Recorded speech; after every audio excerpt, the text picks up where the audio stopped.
Hi everyone, welcome back to Radio Night Crime. Before you drift off, let me know in the comments where you're listening from. If you're enjoying the stories, don't forget to like and subscribe.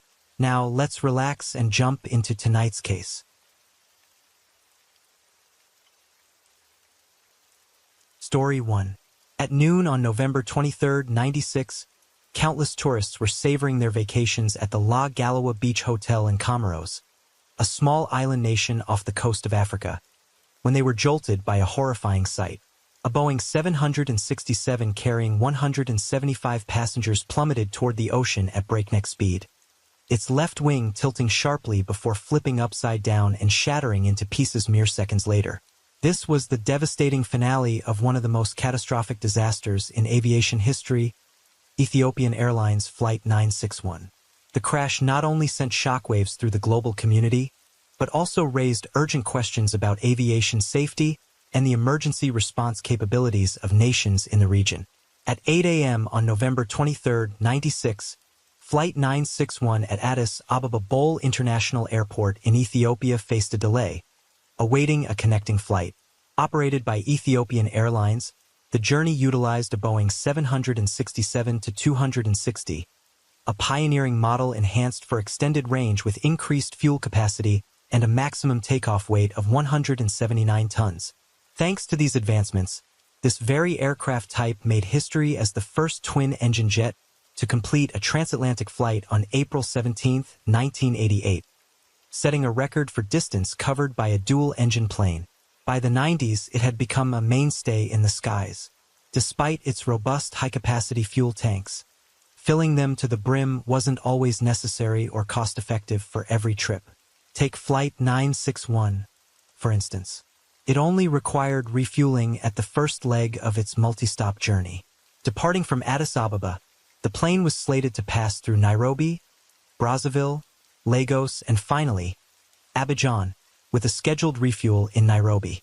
This strategy lightened the aircraft's load and trimmed operational costs. Flight 961 took off smoothly at 8:09 a.m., carrying 12 crew members and 163 passengers. At the helm was Captain Lialabate, 42, a seasoned pilot with 1,100 flight hours under his belt, including over 4,000 on the Boeing 767. His first officer, Yonis Makuria, 34, was no novice either, boasting more than 6,500 hours, with over 3,000 logged on the Boeing 757 and 767 models. What stands out, though, is that Captain Lialabate was no stranger to danger. Before Flight 961, he'd faced hijackers twice, in 92 and 95. The first incident unfolded on April 12 of 92, aboard Flight E5-74. Two hijackers armed with grenades demanded to be flown to Nairobi, then onward to Canada. After 5 grueling hours of standoff at Jomo Kenyatta International Airport, they surrendered. The second encounter came on March 17, 95, aboard a Boeing 737-260. 5 hijackers ordered the plane rerouted to Libya, forcing a detour to El Obeid, Sudan. Once there, they changed their minds, insisting on Sweden instead. Sudanese authorities refused to refuel the plane, and after hours of deadlock, the hijackers gave up. In both cases, the aircraft emerged unscathed, and no lives were lost. Lialabate's composure and deft handling of these high-stakes crises underscored his exceptional skill and experience, setting him apart from his peers. In reality, from 1990 to 1996, Ethiopia was a nation in turmoil, driving many to seek escape. Despite Ethiopian Airlines facing 10 hijackings during that span, the airline still earned certification from the U.S. Federal Aviation Administration, a rare distinction shared by only one other African carrier at the time. This accolade spoke to the airline's strong reputation and relatively high safety standards, a key reason passengers placed their trust in Flight 961. But that trust couldn't shield the flight from the sinister plans brewing on board. Just 20 minutes after takeoff, 3 Ethiopian men leapt from their seats, shoving crew members aside and storming toward the cockpit. Back then, cockpit security wasn't a priority for airlines, leaving the door vulnerable. The hijackers wasted no time, Two wielded an axe and a fire extinguisher, smashing their way in, while the third, gloved and clutching an object he claimed was a bomb, assaulted First Officer Yonis Makuria, dragging him out of the cockpit. Watching the chaos unfold, Captain Lul Abate realized this might be the third hijacker. The ringleader confronted Lul with a chilling threat. "There are 11 of us. Do what we say or we'll blow this plane apart." Drawing on his experience with past crises, Lul knew his best move was to comply, for now, while waiting for a chance to turn the tables. This time, the hijackers' demands were absurd. They insisted on flying to Australia for political asylum, oblivious to the fact that the 10,000-kilometer trek across the Indian Ocean far exceeded the plane's fuel reserves, less than a quarter of what was needed. The aircraft was doomed to crash into the sea long before reaching its destination. Lul patiently explained that Australia was too far, that the plane lacked fuel, and needed to stop for a refill. One hijacker pulled out an aviation magazine, jabbing at a description of the Boeing 767, and snapped, "Stop lying. The 767 can fly for 11 hours, and it's less than 10 to Australia." Technically, they weren't wrong on paper, but in practice, the plane hadn't been fully fueled at takeoff, carrying only enough for the 3-hour leg to Nairobi. Australia was a pipe dream. In his prior hijackings, Lul had talked the perpetrators into landing at nearby airports for fuel. This time, though, the trio was convinced he was bluffing. Lul Abate poured every ounce of effort into reasoning with them, but the hijackers tuned out his pleas. As the plane pressed south, Nairobi Air Traffic Control reached out, pressing the captain for clarity on the crisis and urging the hijackers to land at a nearby airport for fuel. Without it, the aircraft faced a freefall into the sea, with drowning a near-certain fate. But the hijackers ripped off Lul's headset, severing his line to the control center and banning any further contact. Captain Lul knew the lives of everyone on board hung by a thread. He kept searching for a way to reason with the hijackers, but they brushed off his every warning. Their stubbornness threatened to plunge the passengers and crew into a life-or-death crisis. Up front, unease rippled through the cabin as passengers watched First Officer Jonas Mercurius stumble out of the cockpit, blood streaming down his face. Then came the hijackers' announcement, barked in 3 languages. Fear rooted everyone to their seats. No one dared resist, each dreading they'd be the next target. Inside the cockpit, Captain Lul Abate faced the trio alone. Drawing on his 2 prior hijackings, he pieced together clues. These culprits were young, amateurish, sloppy. Their demands were ludicrous, and despite their claim of 11 accomplices, only 3 were present. The bomb they flaunted might be a fake, but Lul couldn't risk calling their bluff with so many lives at stake. He opted to hug the coastline, more airports, more chances to land safely on solid ground. But after a stretch, one hijacker noticed the shore still looming outside. Furious, he ordered Lul to veer east, out over the Indian Ocean. Cornered and desperate, Lul hunted for a lifeline.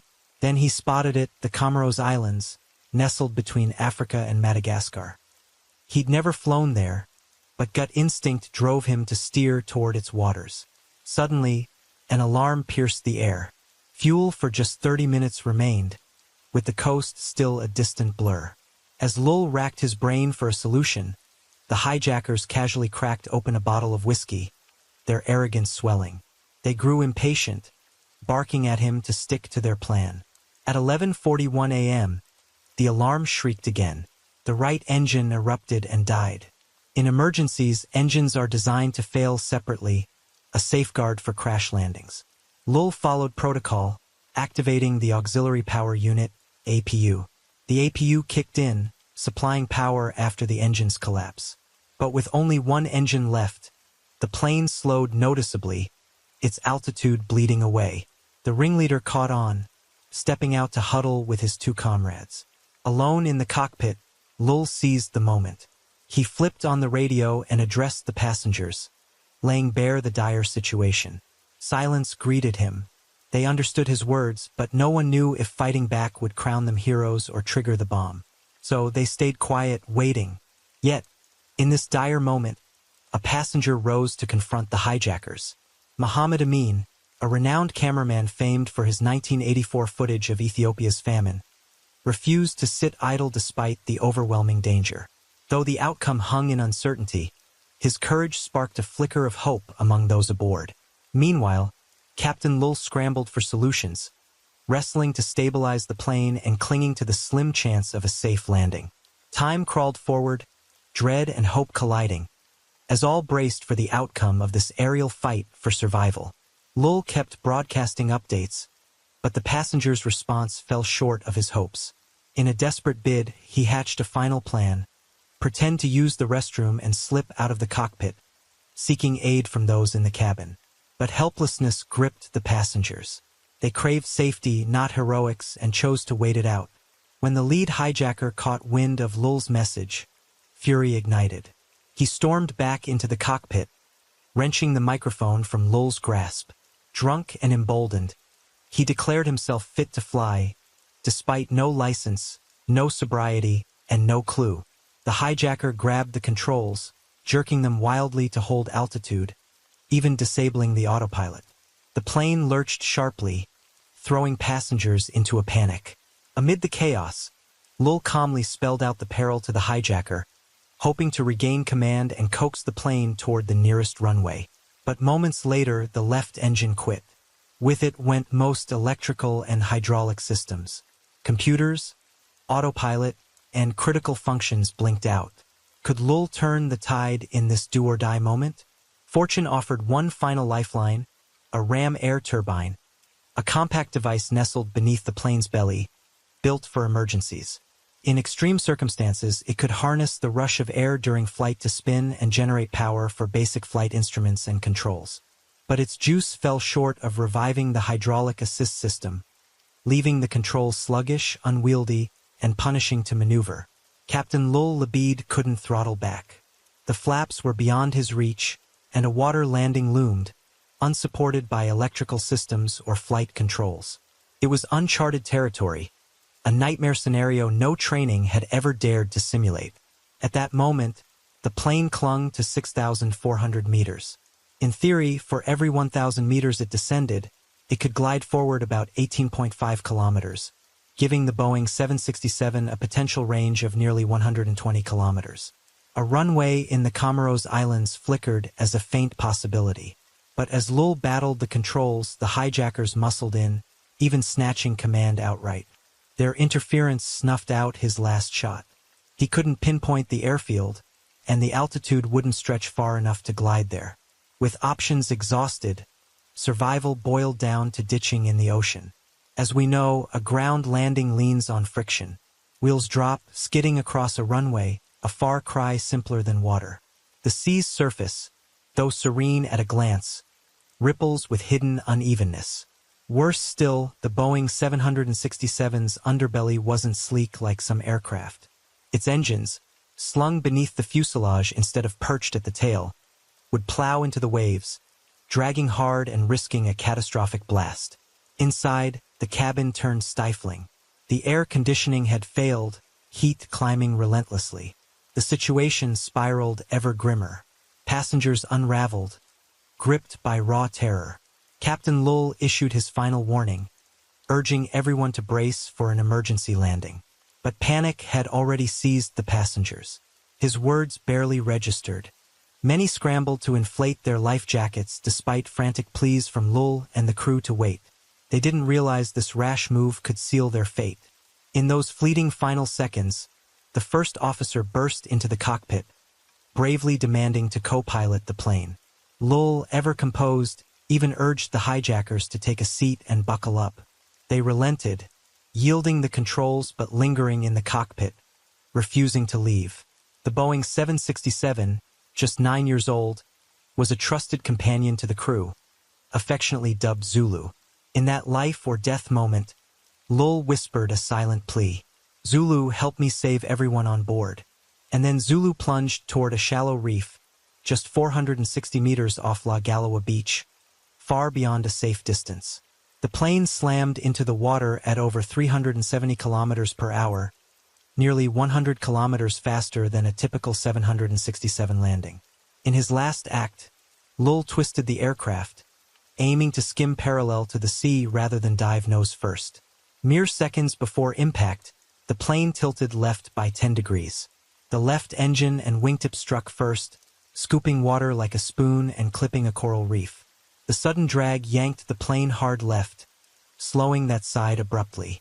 The rest of the fuselage followed, smashing into the waves and splintering apart. All but the tail section shattered, the broken pieces swiftly sinking. Passengers unbuckled at impact died instantly. Estimates suggest 60 to 80 perished after inflating their life jackets too soon, trapping them inside as the wreckage submerged. By chance, a group of divers was near the crash site. Among the island's tourists were doctors from France and India, who, spotting the disaster, sprang into action alongside the divers to aid survivors. Of the 175 souls on board, 125 lost their lives, 44 suffered severe injuries, and 6 emerged lightly hurt or unscathed. Among the passengers were Franklin, the U.S. Consul General in Mumbai, and his wife. Moments before the crash, Franklin turned to her and said, "Honey, I love you. My life's been enough." Sensing his surrender, his wife, a psychologist, stayed calm and acted fast. She grabbed an overhead oxygen mask, steadying Franklin's nerves. That composure proved vital, saving them both. Another survivor, a strong swimmer, later recounted his escape. In seconds, seawater flooded the cabin. I thrashed in the dark, fumbling for my seatbelt latch. Then I saw light at the tail and swam toward it. It was horrific. The plane in pieces, bodies scattered across the waves, people flailing for help. Suddenly, someone grabbed my leg, and I froze, but I didn't shake him off. We fought our way clear together until his grip slipped away. Seeing the first officer escape, Lul swam for the exit. Emerging from the wreckage unscathed, he gazed at the debris and the bodies bobbing on the surface, guilt gnawing at him. Unbeknownst to him then, he'd just pulled off a feat unprecedented in history, ditching a hijacked plane on water. This remains one of aviation's most infamous hijackings. A vacationer's camcorder caught the plane's plunge, a chilling clip that soon circled the globe, gripping the world's attention. On November 30th, 96, Comoros officials held a memorial at Lake Galawa within 48 hours, honoring the fallen. The 3 hijackers, all Ethiopian, were identified: a nurse and 2 unemployed high school grads with prior convictions for forgery. In prison, they'd endured relentless torture and abuse before escaping by selling off possessions. Post-release, police extortion pushed them further. Lacking knowledge, they naively believed hijacking a plane would grant them asylum and a fresh start abroad. With a contact in Australia, they fixated on that destination. Authorities later confirmed no bomb existed. Their explosive was just a capped whiskey bottle, and their boasted 11 accomplices a lie. There were only 3. One died on impact, the other 2 survived, only to be spotted and reported by Lael to the police. Lael Abate and First Officer Jonas Makuria later earned aviation awards and continued with Ethiopian Airlines. Lael retired on January 8, 2017. While Jonas remains active in the field, the Boeing 767, valued at $40 million, was declared a total loss beyond repair. What do you think of this case?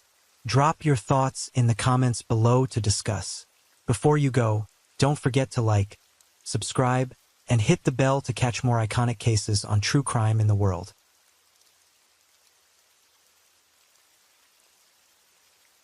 Story 2. The main character in today's case is Elliot Rodger, a 22-year-old son of Peter Rodger, the assistant director of the film The Hunger Games. On May 23rd, he drove a BMW and unleashed a chaotic shooting on pedestrians in Santa Barbara, resulting in 6 people dead, leaving the public in horrified shock. From this incident, people began to notice the virtual world of the internet, where a significant number of young men are drawn to misogynistic communities. Before carrying out this horrific shooting, the suspect, Elliot Rodger, had posted several videos about his cruel massacre plans and the extreme pain of someone who had never been kissed. In October 2013, Elliot Rodger opened his personal YouTube channel, and in the months that followed, he uploaded about 7 to 8 videos, each around 10 minutes long. However, no one paid attention to these videos because the content was extremely boring. All he did was awkwardly boast about his wealth. After watching these videos, netizens felt too bored to be jealous. Everyone dismissed them, not bothering to leave negative comments. No one wanted to waste time on such empty displays. In reality, Eliot's grandfather was George Roger, one of the most famous and influential war correspondents from Britain, who risked his life alongside soldiers during World War II. George captured invaluable and poignant photographs, becoming a man both talented and admirable. His photos are even mentioned in history textbooks. Eliot's father, Peter Roger, also pursued photography and art from a young age. His career began to soar in Hollywood when he took on the role of assistant director for the blockbuster, The Hunger Games.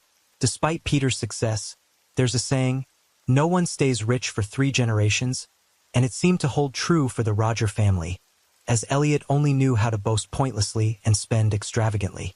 Eliot's mother was Ong Li Chin, of Chinese descent, born in Malaysia. She was previously a nurse and met Eliot's father on a film set while working as an emergency medical technician. They later married and had a son and a daughter. After George's death, the family decided to move from England to the US, where Peter's career was beginning to flourish. However, as his career advanced, the relationship between Peter and Chin gradually deteriorated. They finally divorced right after Eliot's 7th birthday. After the divorce, Chin gained custody of their daughter while Eliot lived with his father. Not long after, Peter remarried Somaya Akaboun, a Moroccan actress who appeared in Green Zone, and they had another son. Eliot grew up with his father and stepmother, frequently participating in artistic activities, and could be considered a second-generation talent in the entertainment industry. Theoretically, Eliot had access to an environment full of knowledge and development potential, but why did he seek attention by boasting on social media? What deeper reasons made this young man feel worthless and act this way? After uploading a series of videos to YouTube that garnered no attention, in February 2014, Eliot decided to change his approach. The content of his new videos was full of resentment and anger, such as wretched humans, blind women, shameless, lecherous men. In the name of the moon, I will destroy you all. As mentioned before, Eliot's videos were quite bland, dull, and irritating. It was unsurprising that his viewership remained low, essentially just him talking to himself. Even these hateful videos didn't attract much attention, and if anyone did stumble upon them, they would only think they were the ramblings of a young man with psychological issues trying to gain attention online. However, Eliot's biological mother, Chin, sensed something was wrong. After watching her son's latest videos, she immediately made an international call from England to Santa Barbara, where Eliot was living, to demand that the police arrest him immediately to prevent a potential terrorist attack. Upon receiving the report, the police went to Eliot's rented apartment. When they arrived, they met a pale-looking young man who behaved very courteously. Eliot gently explained to the police, "Officers, my mother has a tendency towards paranoia. She gets overly sensitive at the slightest sign on the internet. I'm just resting at home and have no intention of harming anyone. I apologize for any inconvenience." The 2 officers didn't see anything suspicious and found no criminal record for Eliot at the police station. Therefore, they simply followed procedure, made a brief tour of the apartment, and left, thinking the young man was harmless. They didn't even check if Eliot owned any guns. But for Chin, a mother's intuition told her something bad was about to happen. That night, she called her ex-husband, Peter, asking him to check on their son's situation. In the videos, Eliot's mental state was extremely unusual. He had laughed coldly more than 10 times in just 7 minutes and repeatedly mentioned his day of retribution was approaching. Peter immediately drove over 700 miles to his son's apartment. However, on the way, he heard an emergency news report. A serious shooting had just occurred in Santa Barbara. The perpetrator, driving a black BMW, had shot at pedestrians and customers at several stores. After an exchange of gunfire with the police, one of the attacker's tires was shot out, causing the car to lose control and crash into a roadside barrier. When the police approached, they found the attacker had taken his own life in the car. Upon hearing this news, Peter's body went cold because the black BMW was his son's. In a state of panic, Peter drove quickly to the scene. Upon arrival, he was stopped by police.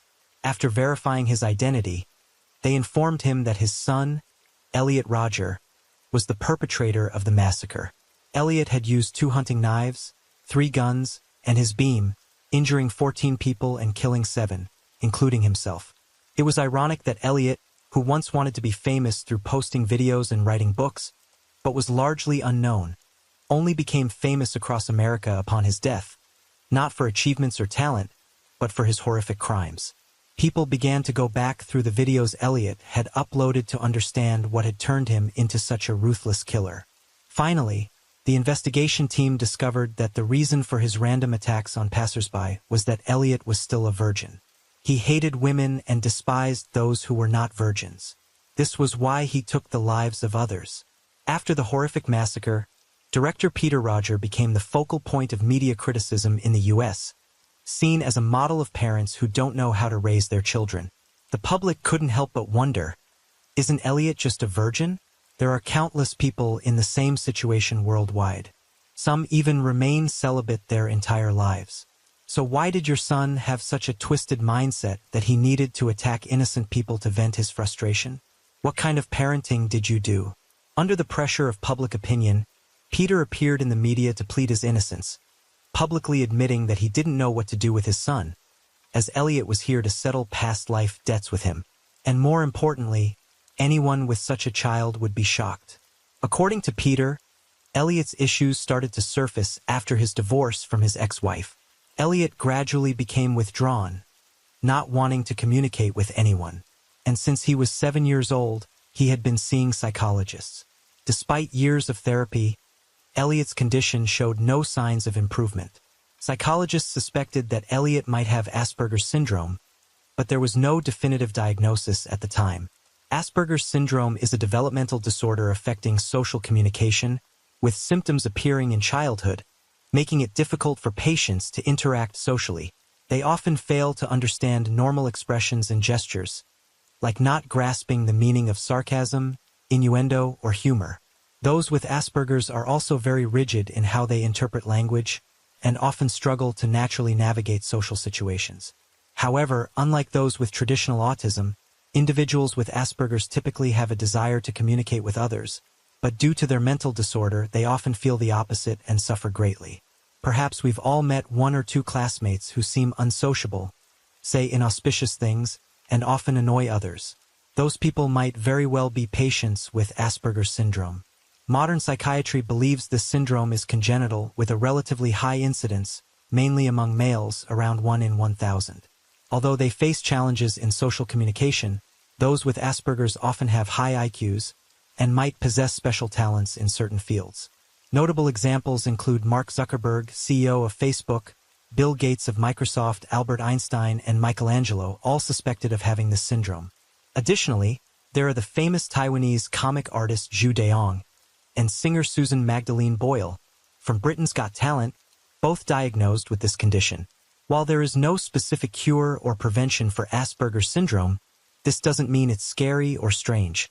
With the right support from family and society, people with this syndrome can live and succeed just like anyone else. Elliot did not recognize that he had psychological issues. Instead, he blamed 3 main factors for his bleak life. First, after his parents' divorce, Elliot lived in a divided family, not fully loved. Second, being of mixed heritage, he always felt out of place and insecure. Third, when he was in elementary school, he confessed his feelings to a classmate and was rejected, leaving a deep wound. After his parents' divorce, Elliot had to alternate between 2 households. His stepmother, Somaya, was strict, insisting he limit his gaming time, go out more to socialize, and participate in household chores, rather than staying home all day. This made Elliot uncomfortable, and when he complained to his father, Peter often sided with Somaya, making Elliot feel abandoned. On the other hand, his biological mother, Chin, raised him in a much more relaxed manner, contrasting with Somaya's strictness, causing Elliot to be dissatisfied with his stepmother. Every time he returned to his mother, he would complain, and Chin would say, "Somaya means nothing to you, don't listen to her." This further worsened the relationship between Elliot and his stepmother. Furthermore, Elliot was insecure about his mixed heritage and small stature. From elementary to high school, he was often bullied. Despite changing schools twice to avoid harassment, the situation did not improve. He blamed his mixed genetics and Asian-like features for not being welcomed. Instead of recognizing and trying to change, Elliot immersed himself in video games day and night, not interacting with friends, becoming increasingly isolated. The lack of proper emotional connection and psychological support made his emotions worse, especially during adolescence when negative feelings reached a dangerous threshold and became uncontrollable. Meanwhile, his father and stepmother had another son, making Elliot feel not only distant from his stepmother, but also unloved by his biological father. Moreover, one of Elliot's greatest obsessions was why girls around him were not interested in him. He believed he was exceptionally good, but no girl paid attention to him. This thought was bizarre to others, but for someone like Elliot, who grew up in the entertainment industry, it was highly unusual. The entertainment industry is very liberal and open, yet no women showed interest in Elliot, making the young man feel life was truly unfair. Add to that, being rejected in love at the age of 10 led Elliot to endure 8 years of emotional suppression and psychological stress. In reality, such emotions during puberty are quite normal. If Peter, Elliot's father, had paid more attention and talked to his son more, things might have been different. For instance, he could have said, "Hey son, let me tell you, those women who come to me only do so because I'm a famous director. If I were just a security guard, do you think they would pay attention to me?"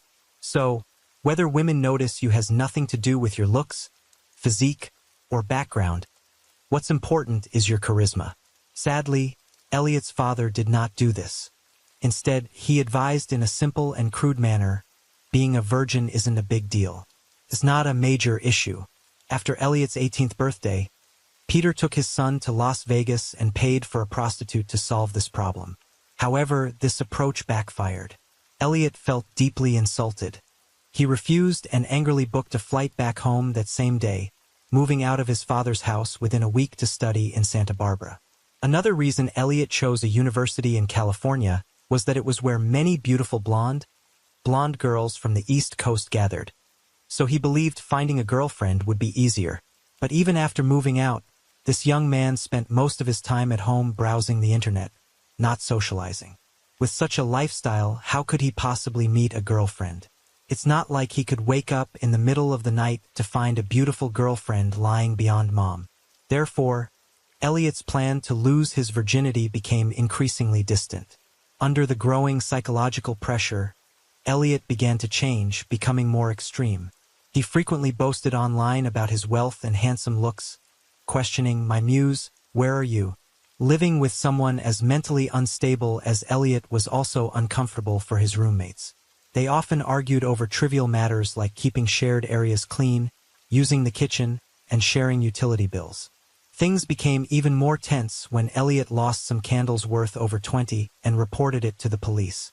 Speaking of Elliot's two roommates, Weihan Wang from China and Qingyuan Hong, a student from Taiwan, both unfortunately became victims of Elliot's later rage. Elliot was not only jealous of those with girlfriends, but also harbored hatred for everyone around him.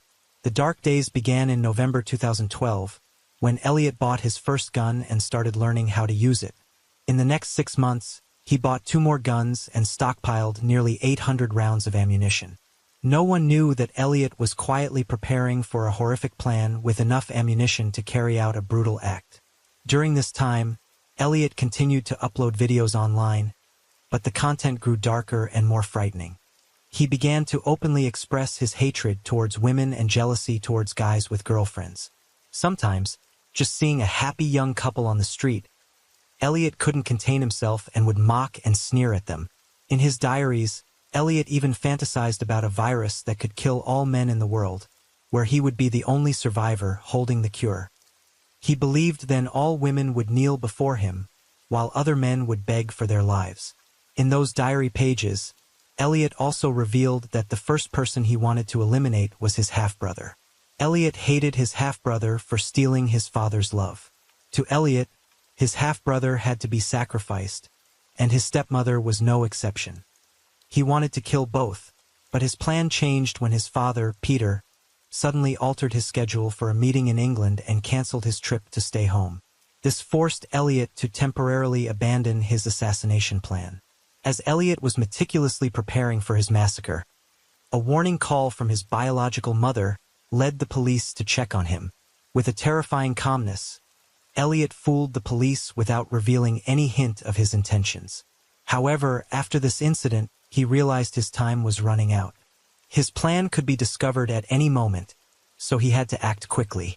On April 22, 2014, Elliot began executing his brutal plan.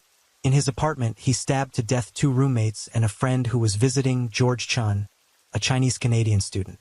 The bodies of these 3 teenagers were only discovered a day after the crime when the police came to the apartment.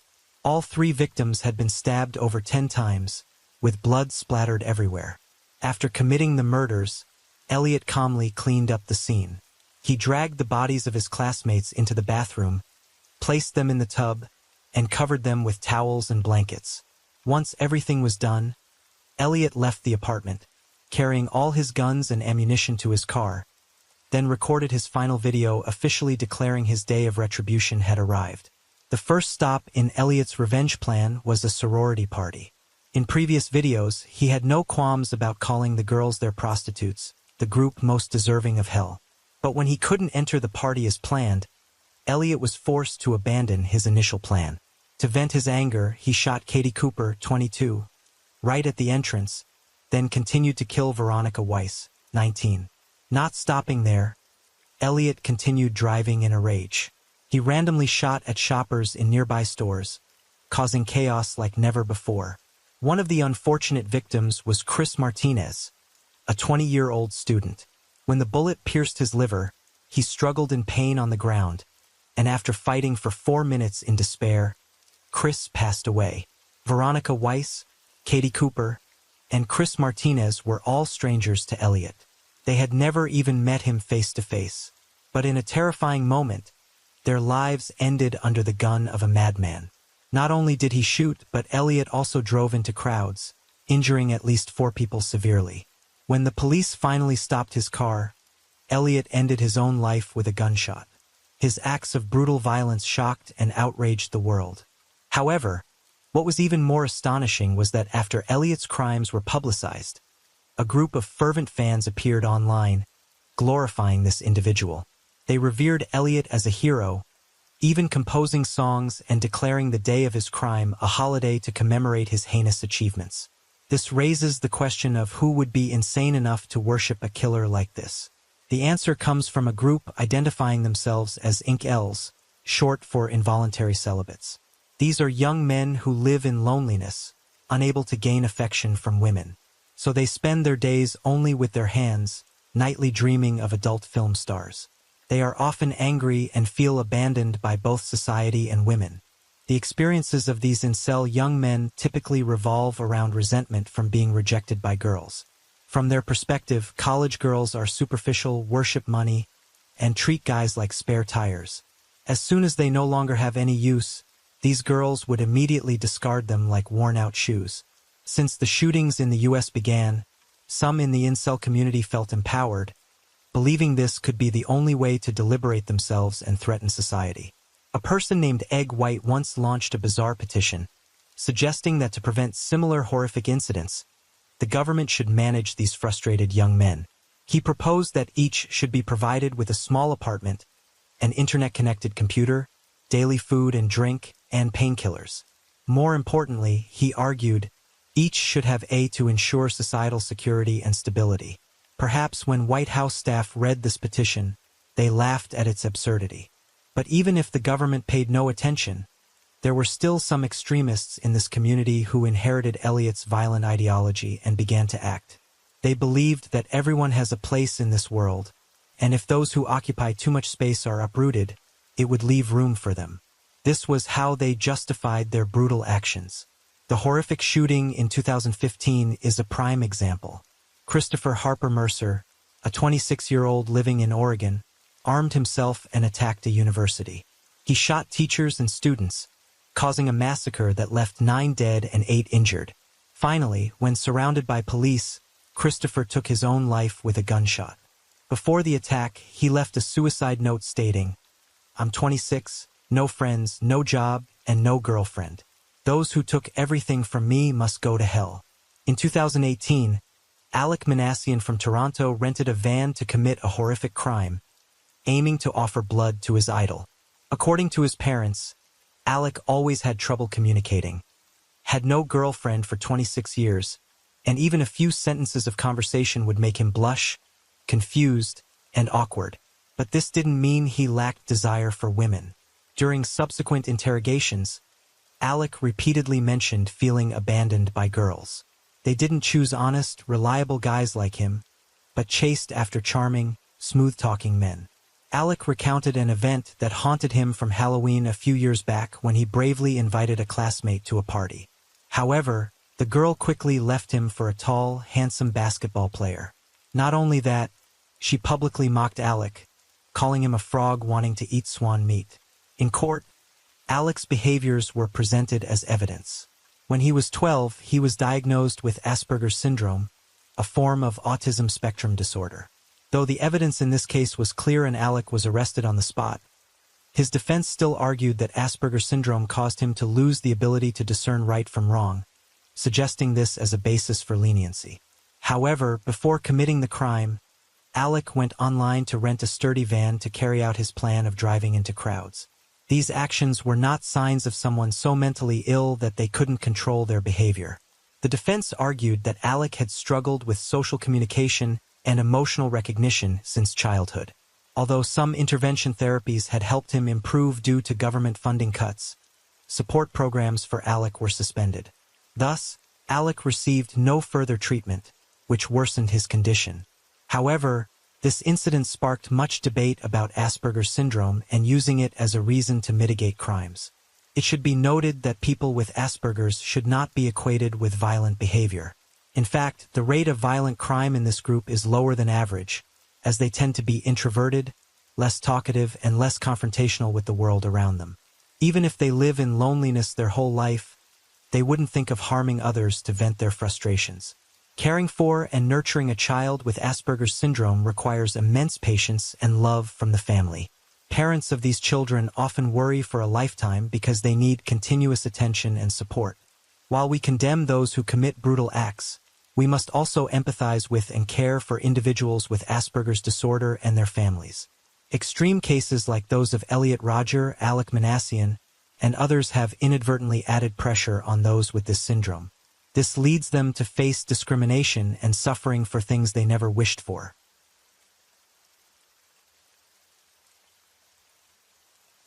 Story 3. This is a case that unfolded on the streets of Oakland in California, USA, on August 21, 2022. In a mere 5 seconds, 3 gunshots shattered the quiet of a residential neighborhood. A 60-year-old woman, who should have been stepping cheerfully into a massage parlor across the street, now lay helpless in a pool of her own blood. Her boyfriend narrowly escaped death by ducking into a car just in time. Moments later, he cradled her in his arms, one hand supporting her head, the other pressing desperately against her wounds. She had been hit by 2 bullets and was rushed to the hospital, but despite the efforts to save her, she succumbed to her injuries and passed away that same evening. The victim was a renowned dentist from Shanghai named Lily Su, gunned down in broad daylight, an incident that sent shockwaves through the local Chinese community. At first, everyone assumed it was a random tragedy tied to the area's shaky security, but as the investigation unfolded, it became clear that this was no accident. It was a carefully disguised act. The depths of human malice can be impossible to fathom. So what really happened? Oakland's famous word meaning land of oaks, a nod to the beautiful oak forests that once lined the eastern shore of San Francisco Bay. Even the city's emblem features an oak tree. Positioned across the water from San Francisco, Oakland is linked to its famous neighbor by the Bay Bridge, one of the world's longest spanning bridges. In WalletHub's Twin 2 ranking of America's safest and most dangerous cities, a US-based credit review site, Oakland, California, made the list, but it landed 8th from the bottom.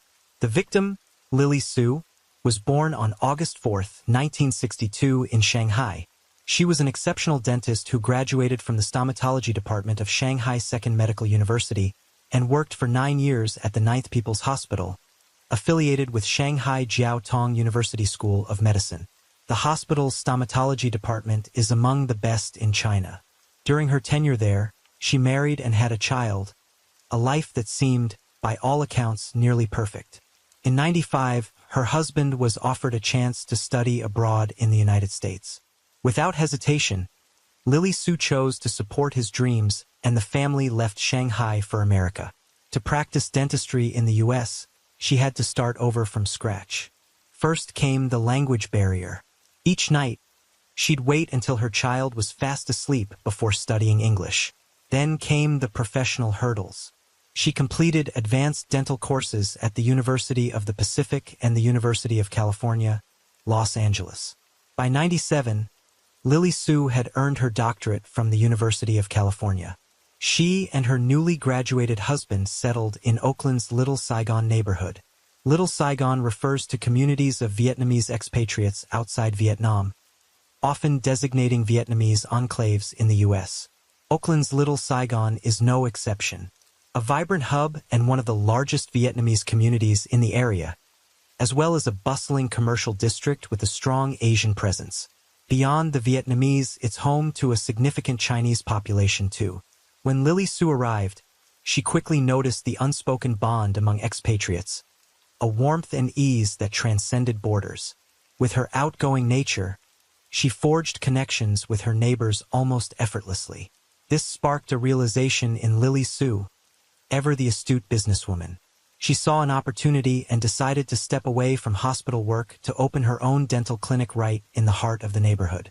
Her husband objected, arguing that a steady job in the public sector was far more secure. Undeterred, Lily Su pressed forward, opening her modest practice with unwavering determination and pouring her heart into the venture.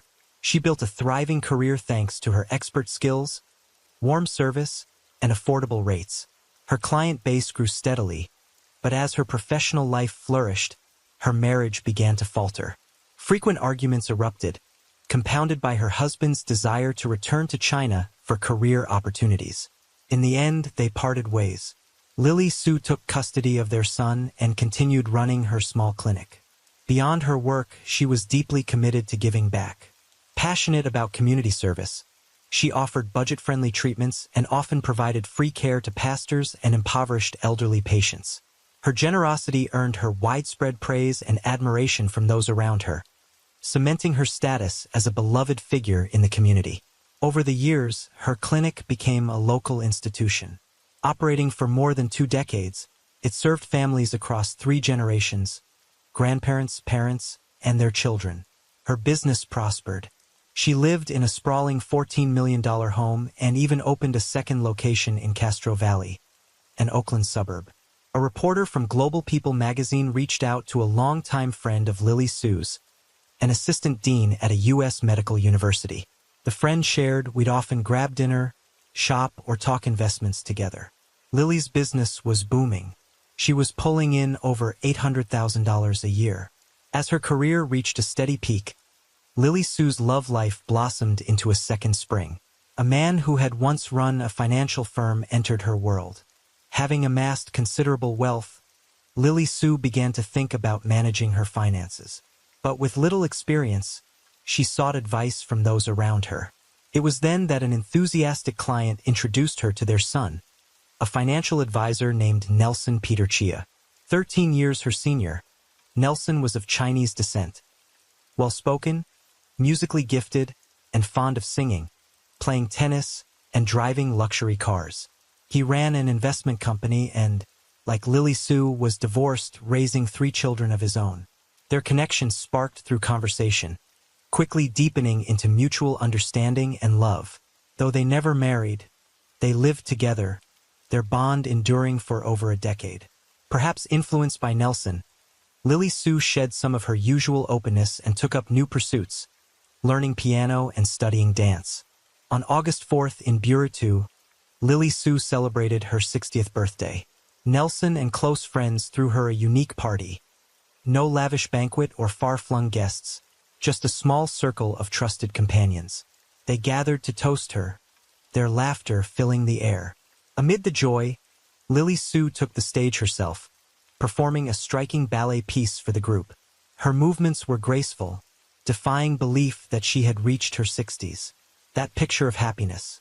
Who could have imagined that just 2 weeks later, 3 gunshots would bring her life to an abrupt end?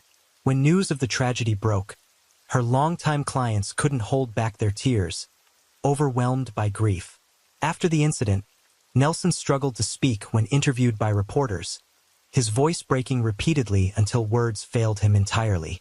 Each time he recalled those fleeting seconds of the shooting, tears streamed down his face, his sobs sometimes robbing him of sound. Friends and family could only pat his back gently, offering what comfort they could. I heard 2 or 3 sounds.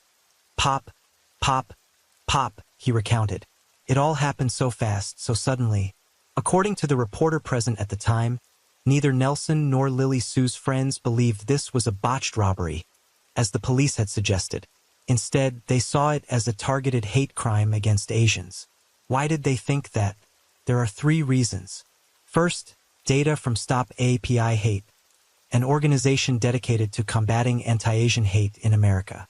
Between March 19, 20, and March 13, 22, a span of 2 years, approximately 11,500 hate incidents targeting Asian Americans were reported across the country, with numbers still climbing. Second, the crime scene itself. Lily Sue's handbag was left untouched. At first glance, it might seem like a robbery, but the fact that nothing was stolen raised troubling questions. Third, a similar incident had occurred in the neighborhood just a month earlier, with eerily close timing and circumstances. In that case, too, the victim's phone and wallet were left behind. On August 24th, the Chinese Consulate General in San Francisco issued a statement condemning the violent anti-Asian act in Oakland and urging Chinese nationals in the consular district to heighten their safety awareness and precautions. Little Saigon, already a low point for security, reached a breaking point. The very next afternoon after Lily Sue's murder, the community erupted. Residents spontaneously gathered outside Oakland City Hall, demanding answers from the government. One by one, they took the microphone, their voices thick with anger and disillusionment. I've heard enough about Chinese Americans being attacked. I'm asking the community, the police chief, when will this stop? It seemed nothing was changing.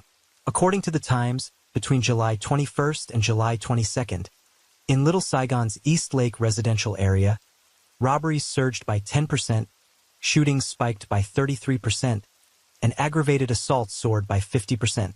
The past 2 months had been especially intense. Just a month earlier, a Chinese rideshare driver was shot dead on the spot, the method mirroring Lily Sue's case. Even more chilling, that killing also took place on a Sunday.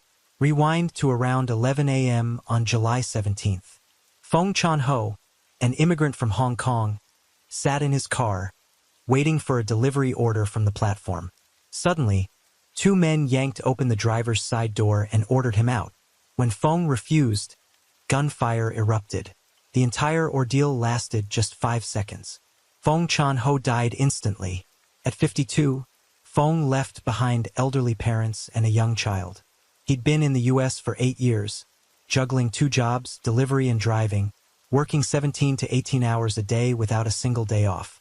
His goal was straightforward: earn enough to care for his parents and marry his girlfriend of 5 years, a fellow Hong Kong native.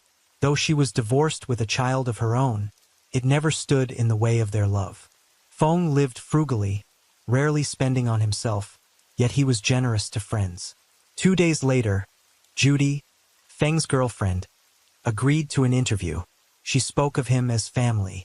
Fong was gentle and kind, treating her son like his own. When the tragedy struck, Judy was buying vegetables at a nearby market. Fong had dropped her off there earlier, then returned to their neighborhood, a spot teeming with restaurants and prime for midday food delivery orders. He planned to run a few jobs before picking her up. At home, Judy's son heard the gunshots but brushed them off. It wasn't until police sirens wailed outside that he looked up to see squad cars surrounding Feng's vehicle. He immediately called his mother. By the time Judy arrived, Fong lay on the ground, draped in a white sheet. She tried to get closer, but officers held her back, informing her that phone was gone. Through tears, Judy demanded answers. Why did this have to happen on a Sunday? California needs stricter law enforcement, tighter controls. No one should get a gun that easily. We have to prevent crime down to the smallest details, and community safety demands more resources. In the wake of Feng Changho's killing, a prosecutor declared it had shaken the entire community to its core, an act of brazen violence in broad daylight. Feng's family suspected the attackers might live nearby, deliberately targeting Asians. The neighborhood had been restless for 2 years, with Chinese-owned businesses in Little Saigon plagued by theft. One jewelry store was hit 10 times in a single year, leaving its owner with no choice but to sleep there each night. These thieves were ruthless. When they couldn't steal, they'd set fires, like the blaze that gutted a furniture shop.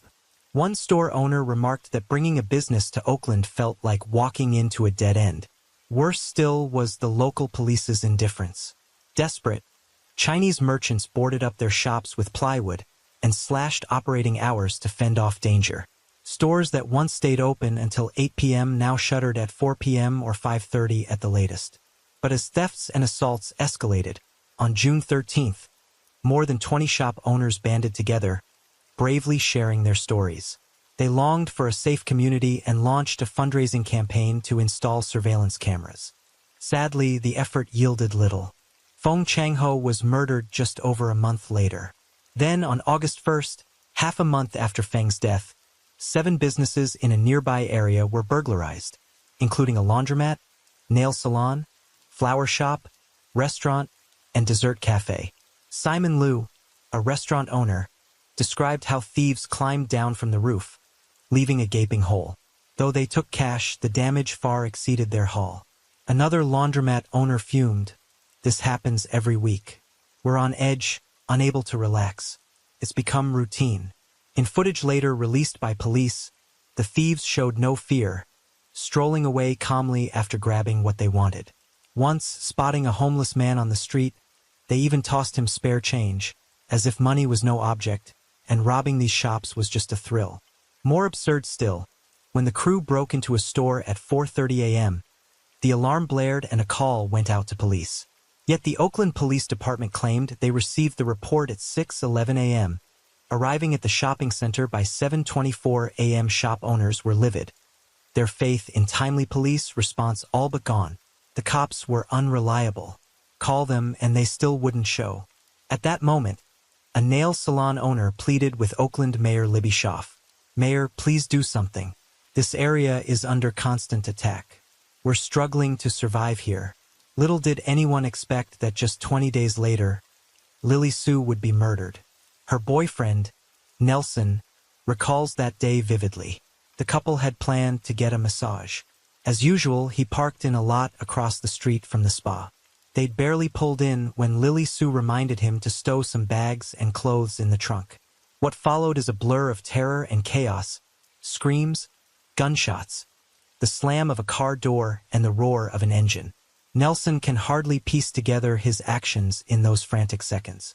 All he knew was he had to escape the mayhem. When his mind finally cleared, he found Lily Sue gravely wounded, crumpled on the ground, unconscious. The gunfire drew neighbors out of their homes. They rushed to help, bringing towels and anything else they could grab, while others called the police.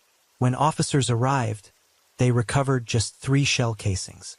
Limited surveillance at the scene hampered their efforts, but a camera across the street offered critical clues. The suspect's vehicle was an older white car. The assailant leapt out, charging straight for Lily Sue as she stepped from the passenger side. Her shouts of resistance crackled through the footage. Tellingly, that white car had been circling the area for over half an hour, seemingly hunting for a target. Then Lily Sue's car pulled up. Early police findings revealed that moments before the attack, a white Tesla had passed the suspect's vehicle, its onboard camera possibly capturing something vital. At a 3:30 p.m. press conference on August 20th, Oakland Police Chief Lee Ronnie Armstrong urged the community to come forward with tips and ask shop owners to check their storefront cameras. He thanked residents for their cooperation and pledged round-the-clock patrols in Little Saigon. That evening, Lily Sue's family, friends, city officials, and community members gathered near the crime scene, lighting candles and laying flowers in her memory. On August 24th, Shanghai Jiao Tong University School of Medicine published her obituary, expressing profound sorrow at her loss. On September 1st, loved ones held her funeral and memorial service. Hundreds attended voluntarily, filling the church to capacity. During the service, Nelson and her 32-year-old son took turns speaking. At one emotional peak, Nelson broke into a tearful rendition of You'll Never Walk Alone. After learning of Lily Sue's murder, Master Ye, a longtime friend of the massage parlor owner, stepped in to help. A local surveillance equipment dealer, Master Ye had seen his business thrive over the past 2 years amid rising community safety concerns. He'd installed systems for countless merchants and private homes. With the property owner's permission, he remotely accessed a fisheye camera near the crime scene from the day of the murder to review the footage. Though he had heard speculation of a robbery or anti-Asian hate crime, after studying the video repeatedly, Master Ye reached a different conclusion. This wasn't hate-driven, it was a setup. He flagged 3 suspicious details. First, the white suspect vehicle had lingered for about 13 minutes half a block from the scene, a detail police had previously overlooked. During that time, 2 patrol cars passed by. If this were a random crime, the suspect would likely have moved to a safer spot to lie in wait. Second, the shooter exited his car, bypassed Nelson, who was closer, and took a wide detour to reach Lily Sue, firing 3 shots in rapid succession. The entire act took 6 seconds. No verbal warning, no hesitation, just a shove to the ground and gunfire. Curiously, not a single bullet struck Nelson. If this were a robbery, killing Lily Sue wasn't necessary. Third, Master Ye spoke to the massage parlor owner and learned Nelson had booked their appointment the day before.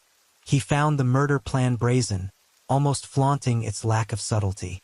Soon after, he handed the footage to police, which clearly showed the suspect vehicle's license plate. Once police reviewed the video, they quietly turned their attention to Nelson. Interviews with Lily Sue's friends revealed that on the day of the murder, Nelson didn't ride with the ambulance to the hospital. He stayed behind to give a statement. His mute sobbing during the press interview struck them as odd, too theatrical. 2 days after the killing, the community held a memorial. Nelson had promised to attend and speak, pressing police to solve the case quickly, but he didn't show. Instead, he sent a friend in his place. As for a reward, despite his wealth, Nelson offered not a cent, an unusual move that raised eyebrows. Police Chief Laurent Armstrong noted the case demanded deeper scrutiny. It didn't fit the profile of a typical robbery. Using the license plate, they traced the suspect vehicle. It originally belonged to a dealership in Stockton, 100 kilometers from Little Saigon. Just before the murder, it was sold to Hashim Basin, a name already in their database. Hashim Basin, now 33, was once a professional tennis player, even competing in 2007. Traces of his past can still be found online. So why was his name in the criminal database? 10 years ago, Hashim clashed with police. That year, a protest erupted in Albany, California, against the commercialization of farmland. The land, long used by UC Berkeley for plant genetics research, mostly corn, became a battleground. In 2002, Berkeley's mayor had backed a redevelopment plan, sparking unrest. Police matched fingerprints from shell casings at the end Lily Sue's car trunk to Hashim's records in the system. Perfect hit. They swiftly obtained a search warrant, raided his home, and uncovered several firearms. Ballistics confirmed one matched the weapon used in Lily Sue's murder.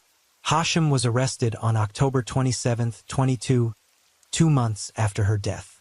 Simultaneously, Lily Sue's boyfriend, Nelson, was taken into custody.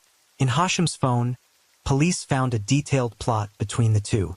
Dates, times, and the exact location of the killing hatched back in July. Deeper digging revealed Hashim had been Nelson's tennis coach. Their connection stretched back years. A mutual friend described Nelson's lavish lifestyle, Porsches, Bentleys, BMWs, and how they met at a tennis club 12 years ago.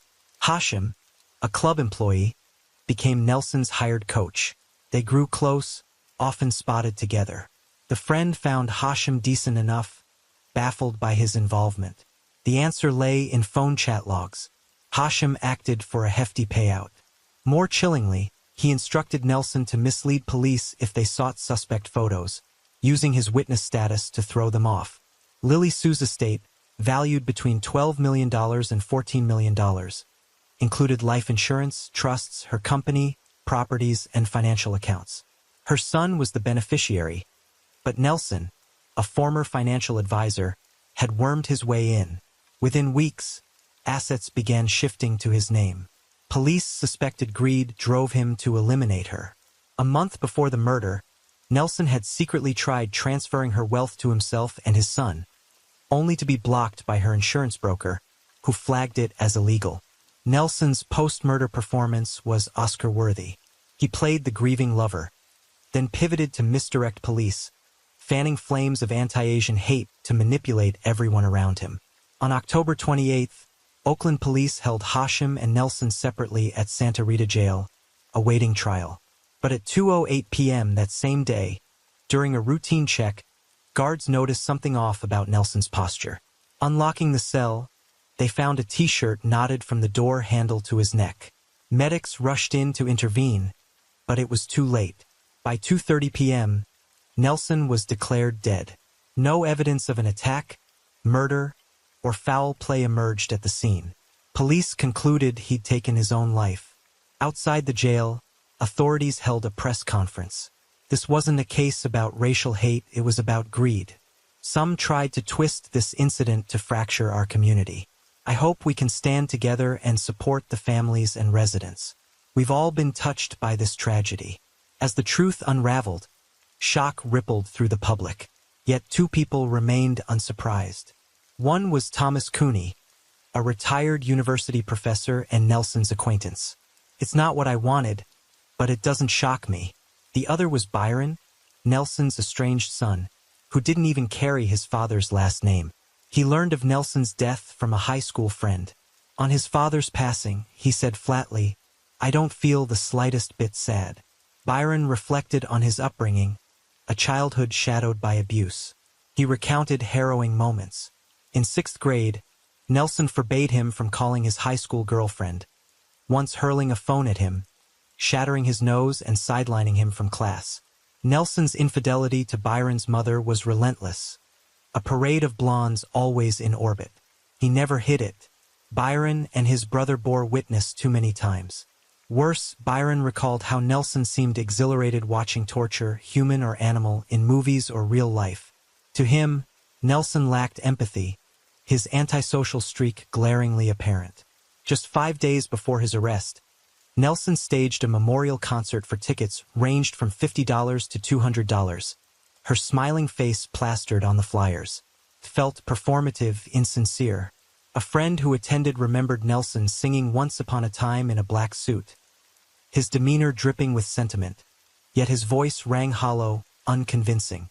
A close friend revealed Lily Sue had planned to break things off with Nelson that day, a possible spark for the murder.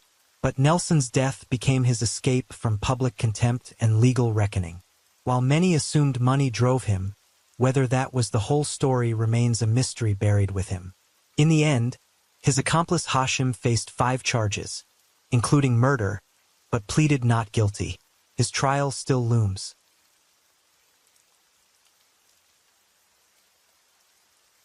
Story 4. Now we're stepping into a gripping saga tied to Victoria Peak, the highest point in Hong Kong, where the majestic expanse of Victoria Harbor stretches out in full view. As darkness settles, thousands of dazzling lights ripple across the water, turning the scene into a living canvas. Vibrant, ethereal, almost spellbinding. The story goes that in the early 19th century, when pirate crews terrorizing the Guangdong seas were finally crushed by the Qing dynasty, the island's residents dared to hope for peace. That's why this mountain earned its name, Tai Ping Shan, Victoria Peak, a beacon of calm and prosperity. Over decades of upheaval and change, Victoria Peak became a haven for the powerful. A villa here wasn't just a sign of wealth, it was a crown of prestige. And at the heart of today's tale is one of the city's most formidable figures.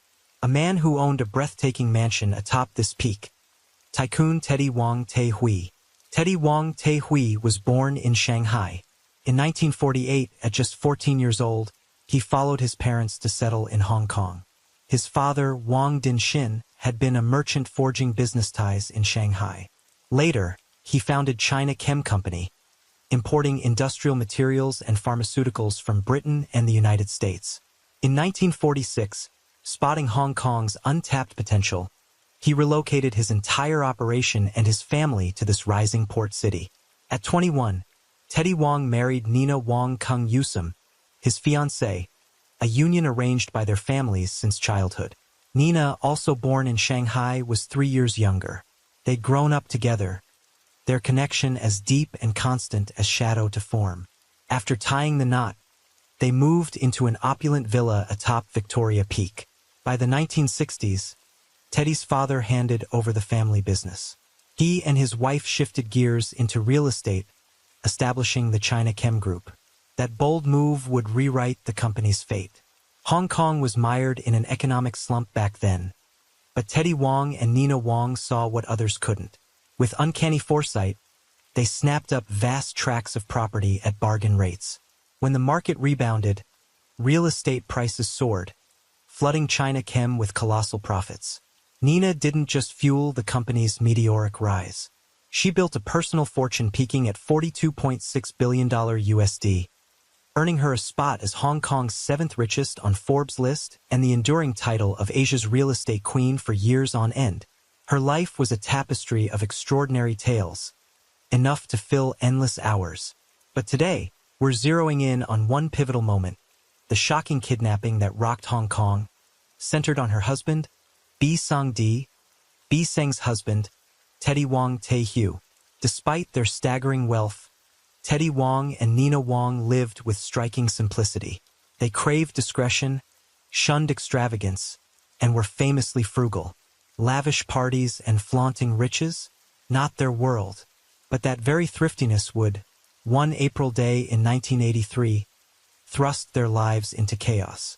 It was Tuesday, April 12, 1983, a day that would etch itself into infamy. As usual, Teddy Wong and Nina Wong left their Victoria Peak villa, Teddy Wong steering their Bentley. With their fortune and fame, you'd think they'd have a driver. But no, they insisted on driving themselves to cut every corner they could. Their penny pinching went beyond the road. Even during major holidays like the Mid-Autumn Festival, they kept it tight. Once, when China Chem staff hoped for mooncakes, Teddy Wong showed up with a single cake, then carved it into 16 tiny slivers to divvy up. When some refused their share, he didn't flinch, just wrapped up the scraps to take home. April 12, 1983, a day that seemed routine, but sparked one of Hong Kong's most notorious vanishings. That morning, Teddy Wong took the wheel, driving Nina Wong down from their Peakside estate toward China Chem's headquarters in Central. The road from the summit snaked through steep drops and sharp bends. As their Bentley crept downhill, a massive truck suddenly lumbered across their path. Teddy Wong furrowed his brow, waiting. Seconds dragged on, but the truck stood still. Then, from behind, a white van roared up, pinning their Bentley between the two. The van's doors burst open. 5 masked men, weapons drawn, charged out and aimed straight at Teddy Wong. It happened in a heartbeat. Before he could react, they dragged him from the car, bound his wrists, blindfolded him, and hauled him into the van.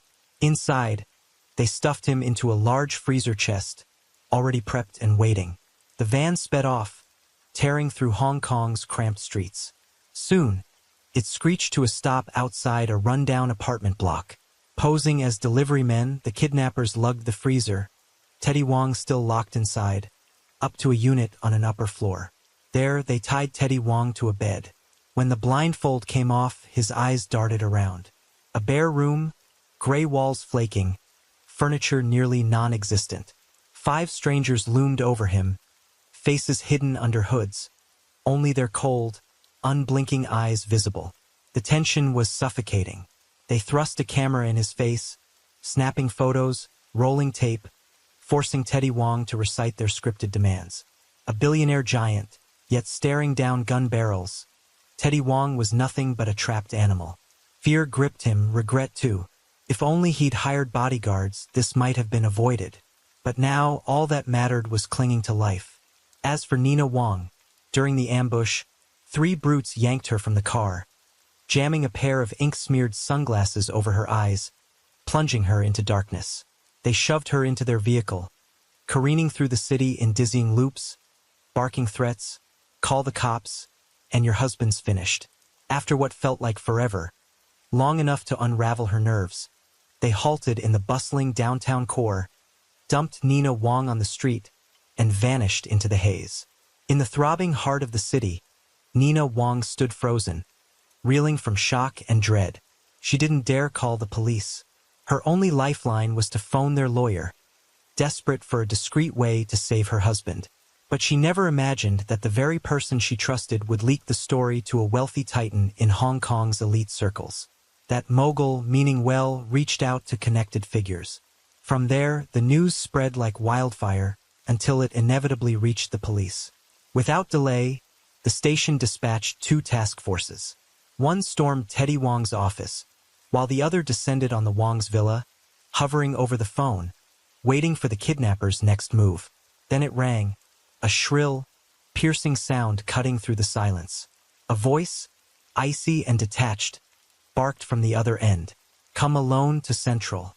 Enter the women's restroom in the Northgate building. Go to the 4th stall. Package waits for you there." Nina Wong, trembling, stammered a question about her husband's condition. But before she could finish, the line went dead. The call was too brief. Police efforts to trace it hit a wall. Left with no choice, Nina Wong followed the orders. She arrived in Central, slipped into the women's restroom, and approached the 4th stall. Just as they'd said, a small parcel sat there, neatly placed. Her shaking hands tore it open. Inside, a gut punch. The Bentley's keys, photos of Teddy Wong bound to a bed, his face etched with terror, and a video cassette. She rushed home, slammed the tape into the player. On screen, Teddy Wong flickered into view, eyes hollow with despair. His voice quivered, yet he forced out the kidnapper's words. "Open a new bank account. Transfer the money there." The ransom? For $0.3 million US, a staggering sum that shattered every kidnapping record in Hong Kong's history. The police pored over the images and footage, but no leads emerged. Time was running out. Nina Wong complied, setting up the account and wiring the funds. Then another call crackled through. Now move it all to a different account. With no options left, she transferred the full $4.3 million US. But even after the money landed, Teddy Wong remained missing. She waited, anxiety gnawing at her, until the phone jolted her again with its ring. That same chilling voice. "The money's in. We'll let him go." On April 21, 1983, 9 days after his abduction, the kidnappers decided to release Teddy Wong. They blindfolded him, stuffed him back into a freezer chest, mirroring the way they'd taken him. The chest was loaded onto a van, gears grinding as it prepared to roll. But this time something was off. Trapped in the dark, Teddy Wong noticed the blindfold wasn't as tight as before. Through a sliver of a gap, he glimpsed a decal on the van's door, emblazoned with English words. "Jesus loves you." He didn't know if it was mere chance or a twist of fate. But hours later, he was home, safe. The moment Nina Wong saw him, she broke down, tears streaming as they clung to each other, sobbing and ragged gasps. Yet when Teddy Wong learned that Nina Wong had unhesitatingly paid the massive ransom, his relief twisted into something more tangled. Part of him ached over the fortune they'd lost. Another part feared her swift surrender had painted them as easy prey, ripe for future predators. Meanwhile, the police pressed on with their investigation.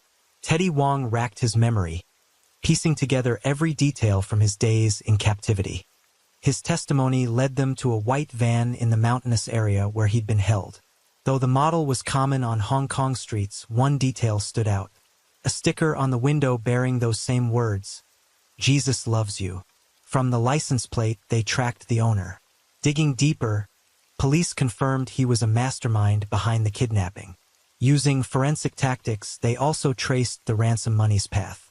Chief Inspector Tommy Chung Wai-ching, leading the case, ordered swift action. On April 26, just 2 weeks after the abduction, they struck, arresting 4 suspects, 3 men and 1 woman. Astonishingly, the entire $4.3 million USD ransom was recovered intact. A meticulously planned crime unraveled, all because of a tiny sticker on a van window. When the news broke, Hong Kong was stunned. Before this, Teddy Wong and Nina Wong had lived quietly, known only to business insiders. But the kidnapping thrust them into the spotlight. From tea houses to trading floors, the city buzzed with their extraordinary tale. Though safely rescued and the kidnappers brought to justice, Teddy Wong couldn't shake the lingering trauma. He knew now that life outweighed money 1,000-fold. For the first time, he didn't hesitate to spend big hiring 6 professional bodyguards to shield his family around the clock. For a man renowned for thrift, this was an extravagant leap. The guard salaries alone cost $78,000 a year, millions more with added expenses. Yet even with this ironclad protection, Teddy Wong chafed at the constant presence. Those silent shadows trailing his every step stripped away his sense of freedom. At first, haunted by fear, he endured it. But over time, his frugal instincts and yearning for privacy resurfaced. One by one, he dismissed the guards until it was just him and Nina Wong again, driving to work side by side like before. Still, Teddy Wong never fully let his guard down. After the ordeal, he grew close to Chief Inspector Tommy Chung Wai-ching. It was Chung who made an unusual offer, a tracking device hidden in Teddy Wong's shoe. With it, Nina Wong could pinpoint his location anytime, anywhere. He believed this would keep danger at bay. Little did he know, that very choice would soon plunge him into another nightmare. 7 years later, on the afternoon of April 10, 90, Teddy Wong and Nina Wong were wrapping up their workday as usual, ready to head home. But just then, Teddy Wong felt the urge to unwind with a game of squash. He told Nina Wong to go ahead, while he drove to the courts at the Jockey Club in Happy Valley. By around 6 p.m., after unleashing a flurry of powerful swings, Teddy Wong climbed into his Bentley to return home. But on that familiar, winding mountain road, the nightmare of years past struck again. 2 unfamiliar cars barreled toward him, one from the front, one from behind, cutting off his path. Before he could react, a group of armed men wielding guns and axes stormed out. Drawing on his past experience, Teddy Wong instantly locked the doors, his trembling hands fumbling to dial for help. But it was too late. The attackers moved with ruthless speed. Glass shattered as they smashed the window, yanking him out with brutal force. In a surge of panic, Teddy Wong pleaded desperately, offering anything, any price for his life. The kidnappers ignored every word. They stuffed a rag into his mouth, ripped off the shoe with the tracking device, tossed it to the roadside, and sped off into the dusk. Back at the Wong's villa, Nina Wong waited, her unease growing as the hours ticked by with no sign of her husband. His phone rang unanswered. A dark premonition clawed at her gut. She checked the tracking device and raced to its signal, but all she found was a lone shoe, abandoned in the dirt.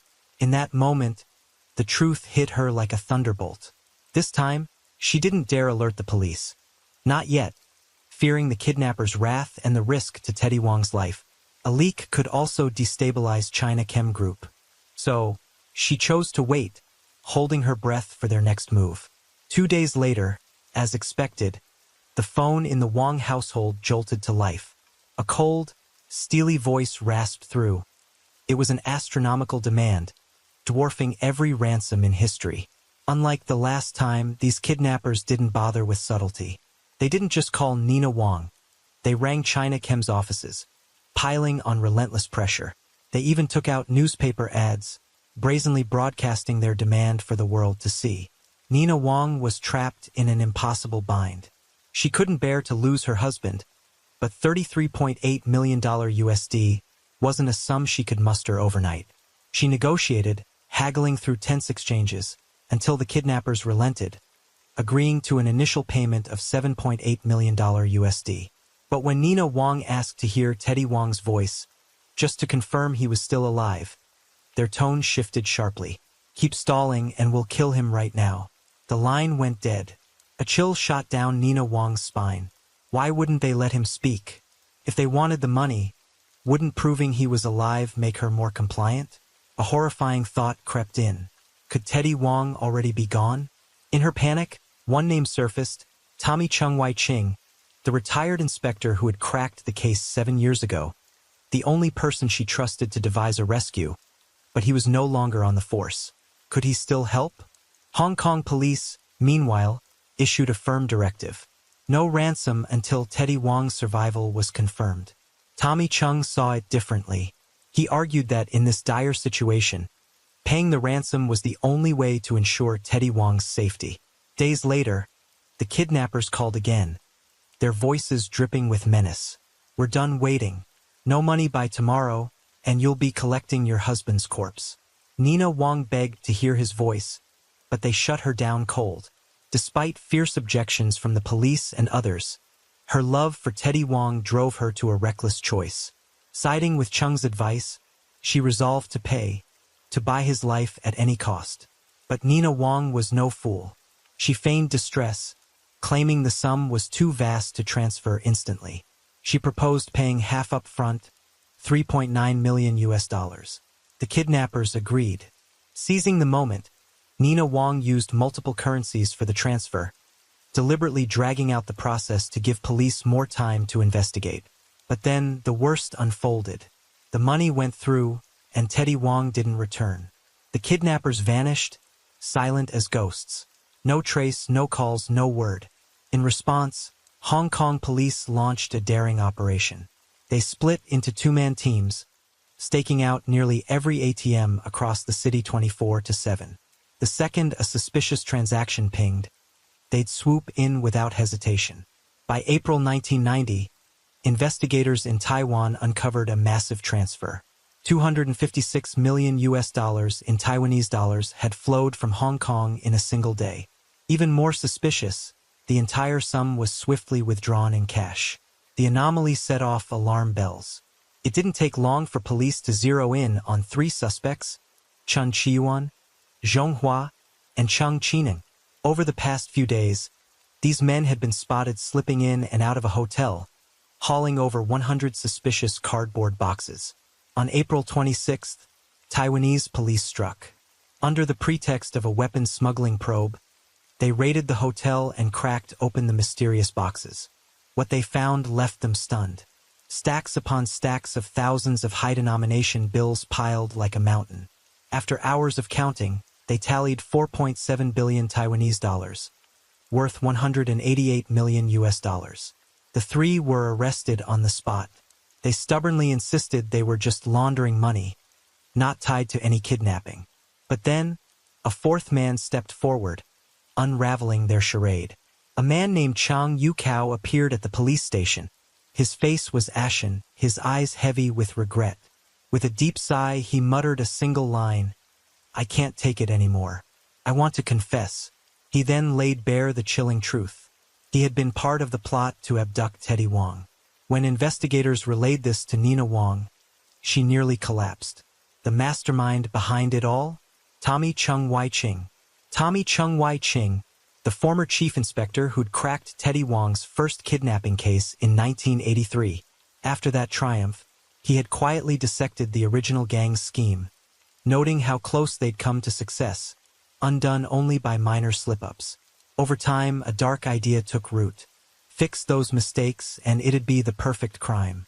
Convinced he could outsmart his own past, Tommy Chung Wai Ching devised a flawless plan. After retiring from the force, free of any oversight, he spent 5 years refining it. In 1990, he assembled a crew of 17, split into 5 specialized teams: surveillance, negotiation, action, boat, and ransom collection. Each had a leader, each a cog in his machine. The surveillance team gathered intel, shadowing their target and relaying updates. The negotiators handled threats and demands, dictating ransom terms to Nina Wong. The action team, where Chung Yuk Kao fit in, executed the snatch. Chung Yuk-Kao's confession revealed he'd been paid just 20 cents a U.S. and knew none of his accomplices. Communication flowed solely through Tommy Chung Wai-ching via a single line. No one knew the others' identities. For 2 weeks before the strike, Chung ran drills, ironing out every kink. He drilled into them. Do your part. Know as little as possible. Stay safe. The team operated like ghosts. No idle chatter. No real names. Even as they set out, most didn't realize their target was Teddy Wong, chair of China Chem Group. On that fateful day, the action team ambushed Teddy Wong's car as planned. Chung Yuk-Kao was the first to charge, jamming a gun to his head with a snarled threat. Teddy Wong, wild with fear, begged, "The money's with my wife. Go to her if you want it. Isn't that all you're after?" They sedated him, bundled him into the vehicle, stripped off his tracker-equipped shoe, and raced to AP Lei Chau Pier. There, the boat team waited.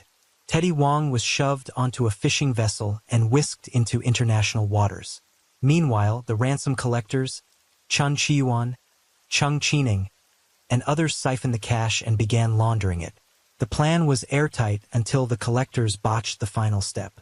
Their cash withdrawals left a trail, and the police pounced. From 1991 to 1993, Hong Kong police rounded up 6 suspects who drew sentences from 5 to 16 years. In Taiwan, accomplices like Chan Chiyuan faced life imprisonment, but the ringleader, Tommy Chung Wai-ching, remained at large. Sensing the net closing in, he fled, hopping from place to place before vanishing into Thailand. When investigators grilled the crew about Teddy Wong's fate, they got a grim answer. The boat team, after circling international waters to dodge pursuit, received orders once the first ransom installment hit. To avoid future trouble, they'd push Teddy Wong overboard.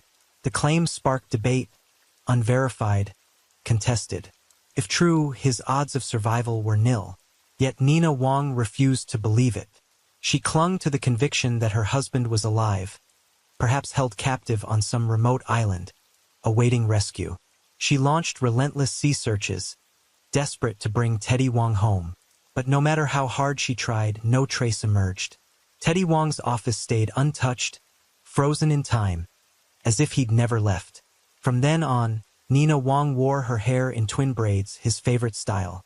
Teddy Wong's story paused here, but Nina Wong's didn't.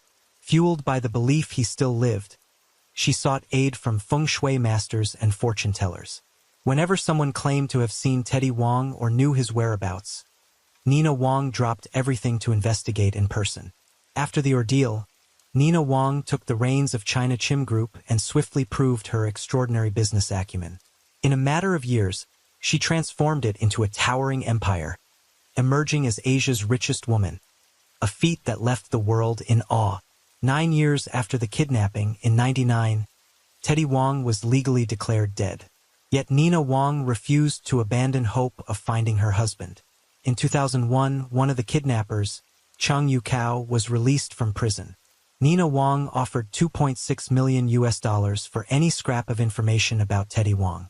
All she received in return was an apology. That same year, Teddy Wong's father, Wong Din-shin, dragged Nina Wong into court, igniting the largest inheritance dispute in Hong Kong's history, a legal saga that stretched over years and devoured staggering litigation costs. Wong Din-shin presented a will from 1968 naming him the rightful heir. Nina Wong countered with a different will, dated '90, just a month before the kidnapping, designating her as the sole inheritor of the vast fortune. Under Hong Kong law, the most recent will holds legal weight, but the case's complexity hinged on that document's legitimacy. The only witness was their housekeeper, who'd vanished without a trace. To uncover the truth, Wong Din-shin's side enlisted top U.S. handwriting experts. Their verdict jolted the case. The signature on the '90 will wasn't Teddy Wong's, it was a forgery. The revelation sent shockwaves through the public. Whispers grew that Nina Wong herself might have orchestrated the kidnapping. In the end, the court ruled in favor of Wong Din-shin.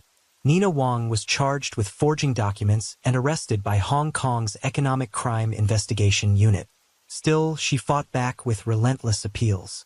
Both the initial and appellate courts upheld her defeat.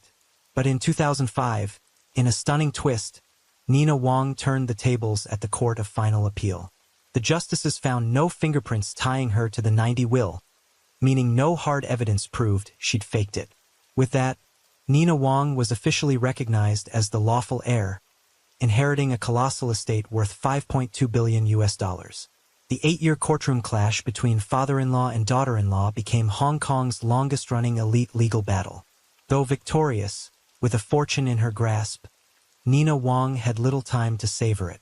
Just 2 years after the win, she passed away at Union Hospital, aged 70. The exact cause of death remained undisclosed, though it was known she'd battled illness for years. Nina Wang's life closed with a legacy of legends. But one question lingered unanswered. Did Teddy Wang truly vanish beneath the ocean depths forever? Or was he still out there, waiting to return? Rumors swirled that cancer claimed her, though details stayed hushed. Because she'd always believed Teddy Wang lived, her family honored that faith in death.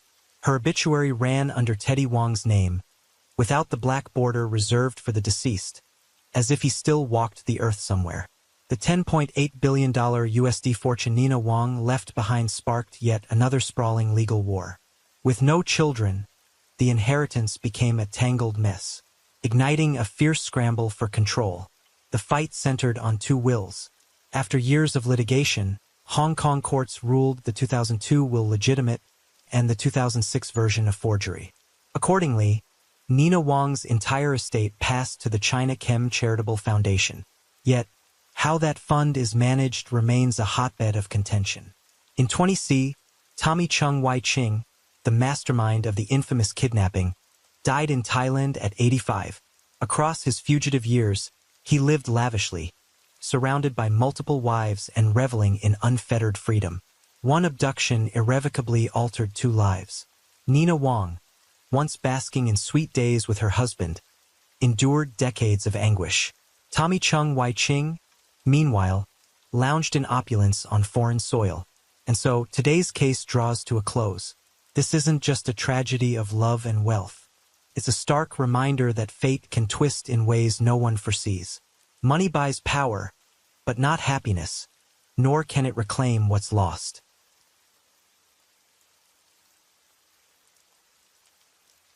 Story 5. For an extended period, these 2 criminals were known as a thieving, robbing duo. Public opinion branded the woman as a beautiful witch. Her allure wasn't limited to looks alone. She wielded it as a weapon to deceive and attack victims. Together, they operated across China for years, implicated in at least 7 murders and 5 families. Among these cases, one victim was a mere 3-year-old girl. Our central figure in this case is Lao Rongji, born on December 14, 1974 in Zhejiang, Jiangxi Province, China. She was the youngest of 5 siblings, with 1 older sister and 3 older brothers. Her parents hailed from Hubei, but were assigned to work in Zhejiang. From a young age, Lao Rongji was recognized as a beautiful girl. She also excelled academically, earning the admiration of her classmates and teachers. After finishing junior high, her grades qualified her for a top high school in Hong Kong. However, due to family issues, she did not continue high school and instead enrolled in a secondary-level teaching program at Zhejiang Normal School. Upon graduating in '92 at 8 years old, Lao Rongji became a primary school teacher. At that time, her monthly salary was around 300 Chinese yuan, approximately $42. Fond of fashion, she spent her monthly paychecks on clothing and makeup. This lifestyle lasted nearly 2 years. In '93, a man appeared who would change Lao Rongji's life forever. She wasn't yet 20. At a wedding banquet for the deputy principal's son, she met F.A. Ziying, a man 10 years her senior and the male lead in this case. F.A. Ziying was the 7th child in a family of 7 siblings, thus nicknamed F.A. the 7th. At the time, he was 30 years old. F.A. Ziying's childhood was marked by hardship. His impoverished family of 9 lived in a 30-square-meter house. His father pulled rickshaws, and his mother stayed home to care for 7 children. Growing up in such conditions, F.A. Ziying lost interest in schooling and dropped out in grade 3 to work. By 15, he was involved in robberies and received a 3-year prison sentence. Though later released for good behavior, he kept breaking the law, eventually serving 8 more years for robbery and intentional assault. Upon release, he embarked on a business venture. Although Fazing's past made people wary, Lao Rongji, a primary school teacher, developed feelings for him. At that wedding, he gave her a ride home on his motorcycle, surprising her and ultimately winning her heart. Though Fazing was already married with a daughter, the two quickly began a relationship. In '96, following a violent fight that left someone injured, Fazing urged Lao Rongji to flee with him to Shenzhen. She immediately requested unpaid leave, lying to her family that she was heading to Shenzhen with friends to do business. Once there, Lao Rongji opted to work as a bar hostess for quick cash, fueling Fazing's monthly spending needs. Before long, he committed a street robbery of over 10,000 Chinese yuan, or $100. Fearing arrest, the pair returned to Zhujiang. Fazing was short-tempered and incapable of restraining his anger. He repeatedly became embroiled in violent incidents. In one altercation, he attacked someone using a fish spear rake. When police launched a manhunt, they had no choice but to leave Zhujiang. This departure would be the starting point of their crimes. In May '96, Lao Rongji and Fazing arrived in Nanchang, the capital of Jiangxi province, a bustling, lively city. There, she changed her name to Chen Jia, using a stolen ID card for her bar hostess job. But this time, she wasn't merely out to earn money quickly. She intended to ensnare and scam unsuspecting targets. Typically, their scam method would be for a woman to lure a man to some location, a hotel or residence. Then her partner or husband would appear and exploit illicit photos or videos to blackmail the victim. Some women use such ploys for fame or personal gain. Working in a nightclub, Lao Rongji was in charge of targeting affluent customers, describing these men as monkeys, the prey for their fraudulent schemes. Immediately, Lao Rongji and Fazing fixed their sights on their first target, a 35-year-old man named Xiang Kai. Lao Rongji noticed how relaxed he appeared at the nightclub, later learning that he was an executive of a refrigeration company and a hotel. Using her beauty and charm, she swiftly captivated Xiang Kai, drawing him into her trap. Then, Lao Rongji invited him to her place and he unsuspectingly agreed. Yet, when he stepped inside Lao Rongji's home, he would never leave. Fazing lay in wait and threatened Xiang Kai with a knife, forcing him to kneel. Terrified, the victim had no choice but to comply. Fazing held a knife, while Lao Rongji bound Xiang Kai before they ransacked his belongings, seizing some cash, a watch, and other valuables. The haul proved meager, so they compelled Xiang Kai to reveal his home address to find more valuable property. Once he disclosed the address, Fazing found a key on him. They drove there to confirm whether it opened the door, and indeed it did. During the process, they encountered one of Xiang Kai's neighbors, prompting them to return to the crime scene and murder him. Having scouted out the route, Lao Rongji and Fazing realized that breaking into Xiang Kai's home carried too many risks, so they planned to set up another target, a customer from the nightclub known as Mr. Zhang. But he was unavailable on the agreed date. Consequently, Lao Rongji and Fazing had no choice but to follow their original plan. Sometime after 10 p.m., once they had eaten, the pair again headed to Xiang Kai's residence.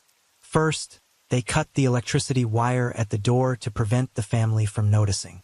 Lao Rongji also suggested snipping the neighbor's line, but Fazing refused. Then they used the key to enter. Inside, they discovered Xiang Kai's wife and 3-year-old daughter asleep in a bedroom. The two criminals awakened them, brandishing a knife to demand silence. While Fazing kept guard, Lao Rongji rummaged for valuables. In 2 hours of thorough searching, they netted over 100,000 Chinese yuan, $14,000 worth of cash, gold, and other assets. Ultimately, to avoid being identified, they decided to kill both mother and child. Lao Rongji even proposed burning the crime scene to erase their fingerprints. But Fazing declined as it might attract attention, prompting people to call the police and derail their escape plan. Fa Ziying then instructed Lao Rongji to wait somewhere safe, so he could move Xiang Kai's body from the crime site back to the victim's house. The aim was to stage it as a domestic massacre and complicate the investigation. Later, the pair arranged to meet at a hospital and fled Nanchang together. Police soon discovered the slaughter of Xiang Kai's entire family and found that Chen Jia was the last person seen with the victim. Yet, upon closer inspection, they realized Chen Jia was actually a woman in Shenzhen who hadn't traveled. Her ID card had been stolen at a nightclub. It became evident that Chen Jia was Lao Rongji, employed at the Nanchang nightclub and using a stolen ID card for con artistry. This indicated their premeditated plan. After investigating, Nanchang police identified the address of the fake Chen Jia and the man living with her who claimed to be her husband. From their regional accent, authorities queried the Zhejiang Public Security Bureau's records, pinning down the two suspects as Rongji and Ziying. Investigators also found Fa Ziying's fingerprints at the crime scene, in addition to discovering items like a gold Rolex watch and the wife's gold jewelry from Xiang's home in a safe at Fa Ziying's older sister's place, meaning once they had committed murder in Nanchang, they returned to Zhejiang. On August 18, 1996, police issued a nationwide warrant for the arrest of Fa Ziying and Lao Rongji. After exhausting the proceeds from their prior crime, Lao Rongji and Fa Ziying hid out in Wenzhou. She switched her alias to Gij. This time, instead of targeting bar patrons as before, she found a new wealthy victim, Liang Xiaochun, a co-worker of hers at a karaoke establishment. Liang, reputedly generous and affluent, drew Lao Rongji and Fa Ziying's direct attack at an apartment Liang planned to sell. Lao Rongji feigned interest in renting it and asked to inspect the premises. On October 10, 1997, they visited the apartment with Liang Xiaochun. Upon entering, Fa Ziying brandished a knife to threaten Liang, while Lao Rongji tied her up and searched for valuables. Unimpressed by their haul, they forced her to summon her cousin, Lu Zicheng. Once Lu Zicheng arrived, she too was tied up alongside Liang, made to surrender all her jewelry, cash, savings, passbooks, and pins. Then Lao Rongji went to withdraw money at the bank. There, the teller realized she wasn't the passbook's owner. Although she claimed she had borrowed money from the account holder, the staff demanded her signature. After obtaining the funds, Lao Rongji notified Fa Ziying, who then strangled the victims with a telephone cord. The couple fled Wenzhou by bus. In 1998, they resurfaced in Changzhou, Jiangsu province. Again, they employed their usual method, kidnapping and extorting Lu Hua, owner of an auto repair shop. Lao Rongji lured Lu Hua to her place. Then Fa Ziying pounced with a knife, forcing the victim to call his wife for ransom. The wife complied, delivering the demanded money to Lao Rongji at an agreed time. Having collected 70,000 Chinese yuan, 8-9-100 USD, they fled without killing the couple. This was the only instance in which the victim survived. The victim's testimony indicated that the pair had a well-organized division of tasks, each fully aware of their role, evidence of a carefully planned, coordinated operation. By late June 1999, Fa Ziying and Lao Rongji escaped to Hefei Anhui province. After renting a room, they prepared tools for yet another kidnapping robbery. Lao Rongji adopted a new alias, Xinling Qiu, working as a bar hostess. She set her sights on a new target, Yin Jianhua, a magnanimous spender. After a few weeks of acquaintance, on July 20th, Lao Rongji lured Yin to her lodging, where Fa Ziying once again threatened him with a knife, tied him up, and locked him inside an iron cage. They demanded 300,000 Chinese yuan, or 42,000 US dollars, warning that if he didn't comply, they'd kill him. Unfazed, Yin Jianhua refused to take the threat seriously, which enraged Fa Ziying. He then summoned a carpenter named Lu Zhongming to the apartment under the pretext of needing window repairs. Entering and seeing Yin locked in a cage, the carpenter tried to run, but Fa Ziying stopped him and stabbed him multiple times, allegedly just to show Yin the killer's ruthlessness. Realizing the danger, Yin Jianhua promptly agreed to pay the 300,000 Chinese yuan. Fa Ziying forced him to write down his home address and a note instructing his wife to assemble the ransom. Having obtained the address, Fa Ziying told Lao Rongji that if he didn't return by noon, she should kill Yin. Arriving at Yin's home, Fa Ziying showed the note her husband wrote. Yin's wife said she needed to go out to gather funds. Confident from past crimes, Fa Ziying foolishly allowed it, but instead Yin's wife promptly alerted the police. Meanwhile, Fa Ziying waited inside Yin's house, never suspecting that what she'd bring back was a police siege, not 300,000 Chinese yuan. Fa Ziying soon found himself surrounded by officers, but still tried to hold out. After a tense hour-long standoff, the police hurled tear gas canisters, forcing him outside. Immediately, they fired at his leg and took him into custody. Even after being arrested, Fa Ziying stubbornly denied harming In Jianhua, concocting a false narrative. Police deduced he did so to grant Lao Rongji extra time to flee Hefei. 5 days after his capture, neighbors near the crime scene noticed a foul odor. Calling the police, they discovered Yin's body. He had been strangled with wires and cables. Investigators also found the carpenter's remains. Meanwhile, Lao Rongji had already fled, leaving only a slip of paper reading, "I'm leaving." When police informed Fa Ziying that In Jianhua's corpse was found, he finally admitted his real identity, styling himself a pro-assassin who robbed the wealthy to help the poor. To secure medical treatment for the bullet wound in his leg, he confessed to the double murder in Wenzhou, but later refused to divulge him more once his injury stabilized, even trying to retract his statements.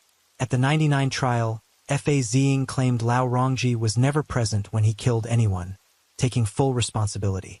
On November 18, 99, he was convicted of kidnapping, intentional homicide, and robbery, receiving the death penalty. On December 28, 99, just before his execution, Fa Ziying asked his lawyer whether Lao Rongji had been caught. He smiled upon hearing no. While Fa Ziying was apprehended, Lao Rongji escaped from Hefei, traveling through Hunan, eventually reaching Wuhan, then using her remaining money to take a train to Dongguan, adopting the name Sherry. During this period, she worked at various entertainment venues, dance halls, bars, clubs, and karaoke parlors.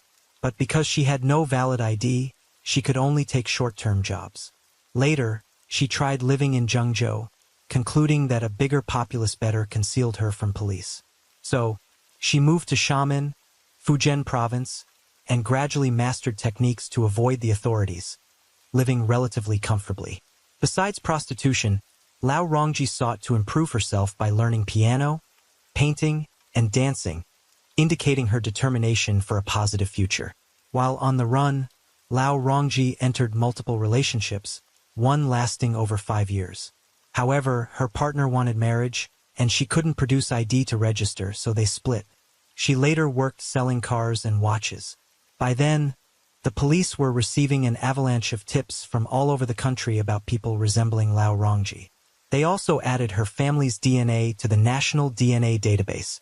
On November 27, 2019, during an online crackdown, police discovered Lao Rongji was in Xiamen around 9 a.m. On November 28th, she was arrested at a Xiamen shopping center. After 20 years in hiding, Lao Rongji's capture rocked the entire country.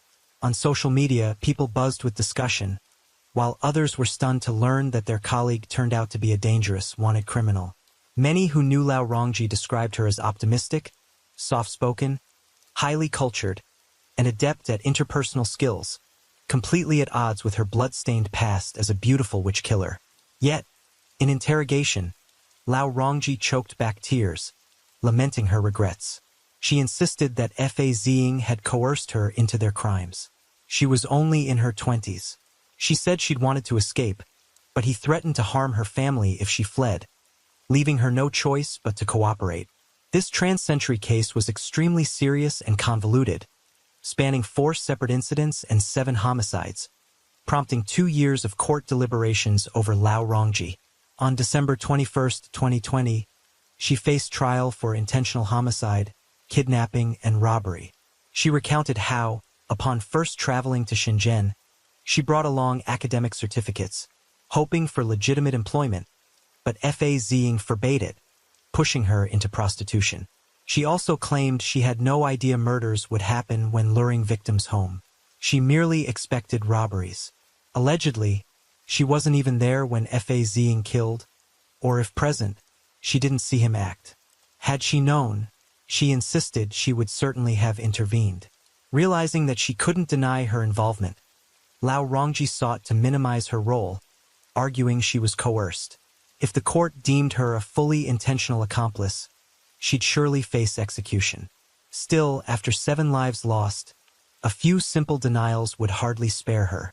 Alongside ample evidence, such as the lone surviving victim's testimony about their cohesive teamwork, everything indicated her malicious intentions.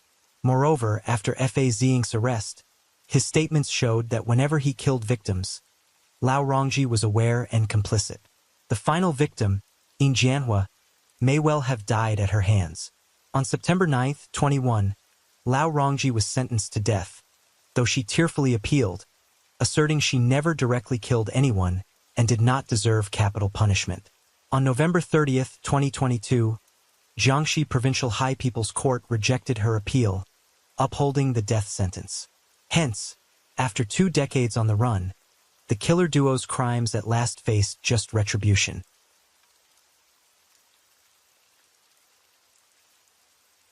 Story 6. We're diving into a case that unfolded in Dingyuan County, Anhui Province, China. A brutal tale of vengeance that left deep scars and rippling consequences in its wake. The culprit behind this tragedy is Bao Zhenguan. In just a moment, we'll walk through the entire saga, piecing together what Bao Zhenguan endured, what festering grudges drove him, and how it all spiraled into this devastating end. Bao Zhenguan was born in 1965 in Dingyuan Town, Dingyuan County, Anhui Province. In the northern brigade of this town, 2 prominent families held sway, the Baos and the Yongs. Bao Zhenguan's father, Bao Ilyang, once served as the brigade's production team secretary.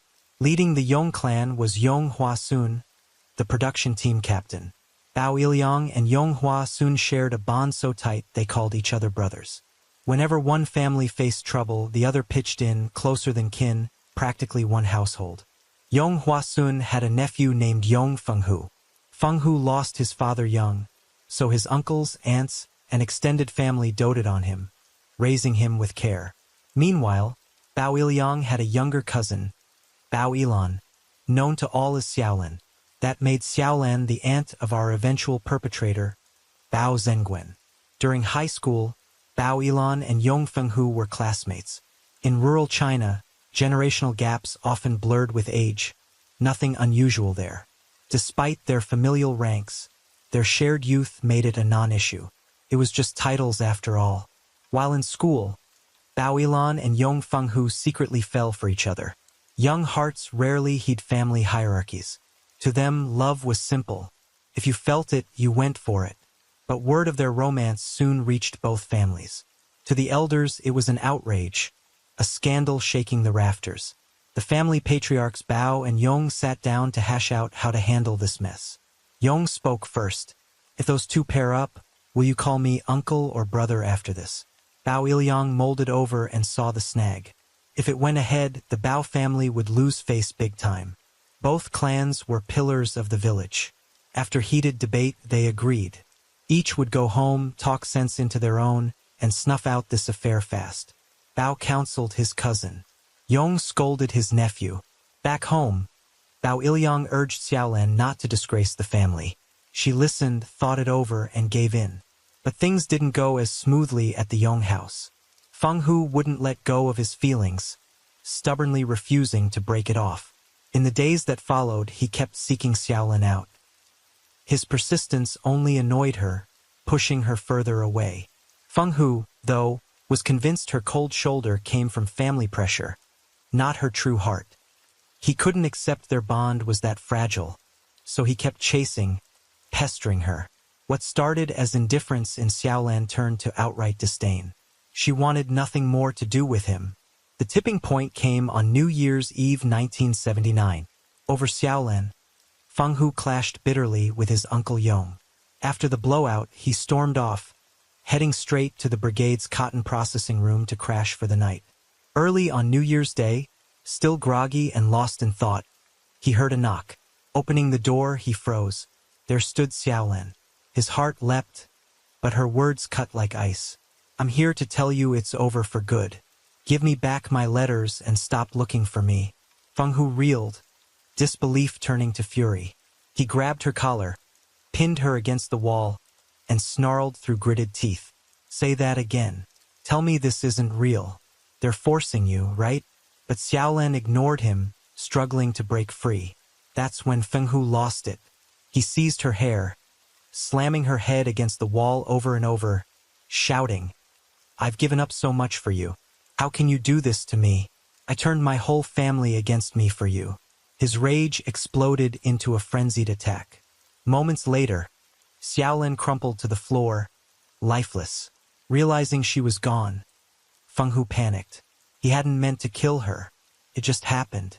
Dazed and directionless, he stashed her body in a pile of cotton, slumping beside it, his mind a blank void, unable to think straight. By the early hours of the second day of the Lunar New Year, Feng Hu dragged Xiaolan out, stuffed her into a sack, and crept to a desolate riverside. Near an abandoned graveyard, he dug a shallow pit, buried her, and bolted. Grabbing his things, he fled town. That morning, with both Xiaolan and Feng Hu missing, the families met up, piecing it together. They figured the pair had run off together. Furious, they defied orders. Both sides vowed to wait them out, ready to teach them a lesson when they slunk back. As for Feng Hu, after fleeing the scene, he bolted to a nearby aunt's house. Once there, he spilled the whole story to his cousin, frantic and lost, unsure what to do next. The cousin listened, then asked if Feng Hu had buried the girl properly. Any slip-up could blow the lid off everything. Feng Hu stammered that he'd been too rattled to recall clearly. After mulling it over, they hatched a plan. Wait a few days, then return together to check. On the night of the Lantern Festival, the 15th of the first lunar month, Feng Hu and his cousin crept back. This time, he didn't dare face Yang Huashan. Instead, he sought out another uncle, Yang Huafang, a milder, more approachable man. At Huafang's doorstep, Feng Hu hemmed and hawed, mumbling, I don't even know where Xiaolan went. But his dodging couldn't fool the seasoned eyes of an elder. Huafang saw through the lie, and Feng Hu crumbled, confessing it all. The revelation hit like a thunderclap. Huafang reeled, a mix of dread and fury seizing him. He demanded Feng Hu lead him to the burial spot at once. 3 figures, Feng Hu, his cousin, and Yang Huafang trudged to the site. Inspecting it, they found the grave well hidden, unlikely to draw suspicion. Back home, Huafang wasted no time summoning his younger brother, Yang Huamiai, to strategize. They kept it from their eldest sibling, Yang Huashan, too risky to involve. Feng Hu's older brother, Yang Fenglong, was also called in to weigh options. After tense deliberation, they settled on a plan. Feng Hu had to vanish far and fast. They scraped together 200 yuan, roughly $42, for his escape. Clutching the cash, Feng Hu slipped away. His return had been so hushed that no one noticed, leaving the Bao family convinced Xiaolan and Feng Hu had eloped together. After months adrift, Feng Hu's fear ebbed away, replaced by a reckless edge. He began to see his crime as no big deal. Everything had stayed quiet, proof of his cleverness. Smugness took hold. He tracked down the cousin he'd confided in, and like fish to water, they teamed up for a string of thefts. Nothing was off limits: clothes, shoes, flashlights, anything they could grab. But their spree didn't last. In April 1981, police nabbed Feng Hu and his cousin, the hall, a color TV, and 2 cows. The TV was stashed at Yang Huifeng's place. The cattle had already been sold off. During interrogation, Feng Hu cracked, blurting out his shocking crime. It blindsided the police, an unexpected bombshell. They swiftly arrested Yang Huifeng and Yang Huamiai for harboring a fugitive and possessing stolen goods. Word raced to the Bao family. Learning Xiaolan had been murdered, they were gutted, grief twisting into rage. From that moment, they swore eternal enmity with the Yangs. This betrayal carved a chasm of hatred too deep to bridge. Fueled by his family's anguish and Xiaolan's death, A seed of vengeance sprouted in Bao Zhengwen's heart. He even penned two mottos for himself. The first, to not repay kindness is inhuman, to not avenge wrongs is ungentlemanly. It revealed a simmering thirst for retribution. The second, live as a towering hero, depart as a mighty ghost. It betrayed his fierce ambition to rise above all. Despite their fury, the Baos pressed on with life, determined to thrive, to defy the pity of onlookers. In 1985, Bao Zhengwen's father, Bao Ilyang, took on a construction contract. But China was just opening up, its building codes still shaky. The project floundered, profitless, mired in lawsuits that plunged Bao Ilyang into ruin. By 1988, Zhengwen, now 23 and a grown man, joined the local salt mine, a prize gig at a booming enterprise. Landing such a job straight out of school lit a spark of pride in him. At the mine, Zhengwen was among the first hires, hungry to shine and bring honor to his clan. He threw himself into the grind, undaunted by hardship. He taught himself skills, studied tech, and by 1988 mastered driving. But late that year, when the mine held its awards for standout workers, his name didn't make the cut. The winners? Mostly those with connections or clout. The snub hit like a sledgehammer. It woke him up. Hard work meant nothing without the right strings to pull. Trouble didn't stop there. Just before the new year, in late 1988, Bao Ilyang lost a lawsuit tied to his failed project, landing a 2-year suspended sentence. It wasn't harsh, but he was livid, insisting he'd been a mere contractor, not fully to blame. Recalling the feud with the Yangs, he suspected sabotage, proof be damned. That blow, paired with Zhengwen's own flop, flipped a switch. Once brimming with drive, he turned sloppy, picking fights, half-assing his work. When bosses called him out, he snapped back. With coworkers, he bickered, even brawled. He realized standing tall meant staking his life to make a name, one that'd scream the boss weren't to be trifled with. From there, Zhengwen began plotting revenge. On September 8, 1989, a spanking new Jeep rolled into the mine. As a transport driver, Zhengwen sparred with colleagues over who'd take the wheel. Tempers flared, one shoved him and humiliation stung. Grabbing a nearby teacup, he smashed it into the guy's face, then slashed 2 jagged cuts across his forehead with the shards. The coworker landed in the hospital, racking up over 1,000 yuan, about $212 in bills. Mine brass demanded Zhengwen fork over 500 yuan, around $106 for treatment. He flat out refused, claiming self-defense. Furious, management suspended him, ordering a self-review. Jobless, he stood at home, sinking deeper into pointless rage, drowning it in booze.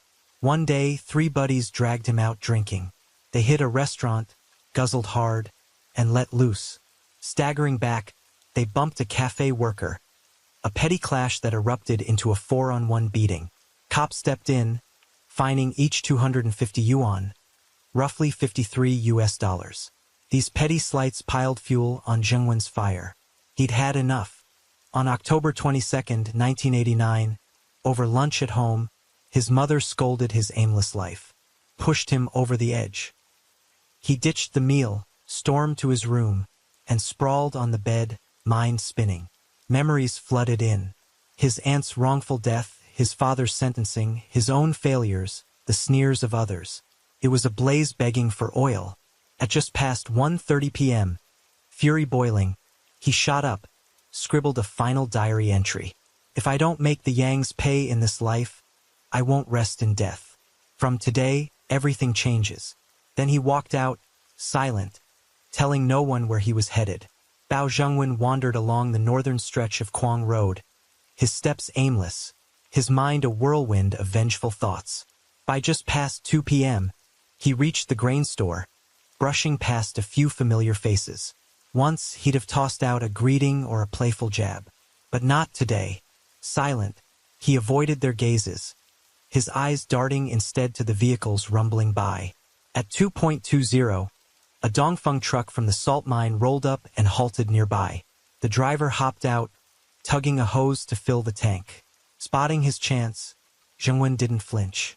He sprinted to the truck, leapt into the cab, slammed the door, and floored the gas, vanishing down the road. The stunned driver stood frozen, baffled by the sudden theft. Zhang Wen steered the truck toward a bustling intersection. There, he jerked the wheel left, veering into the bicycle lane, a path teeming with pedestrians ambling carefree. In a blind fury, he mashed the accelerator, sending the truck hurtling into the crowd.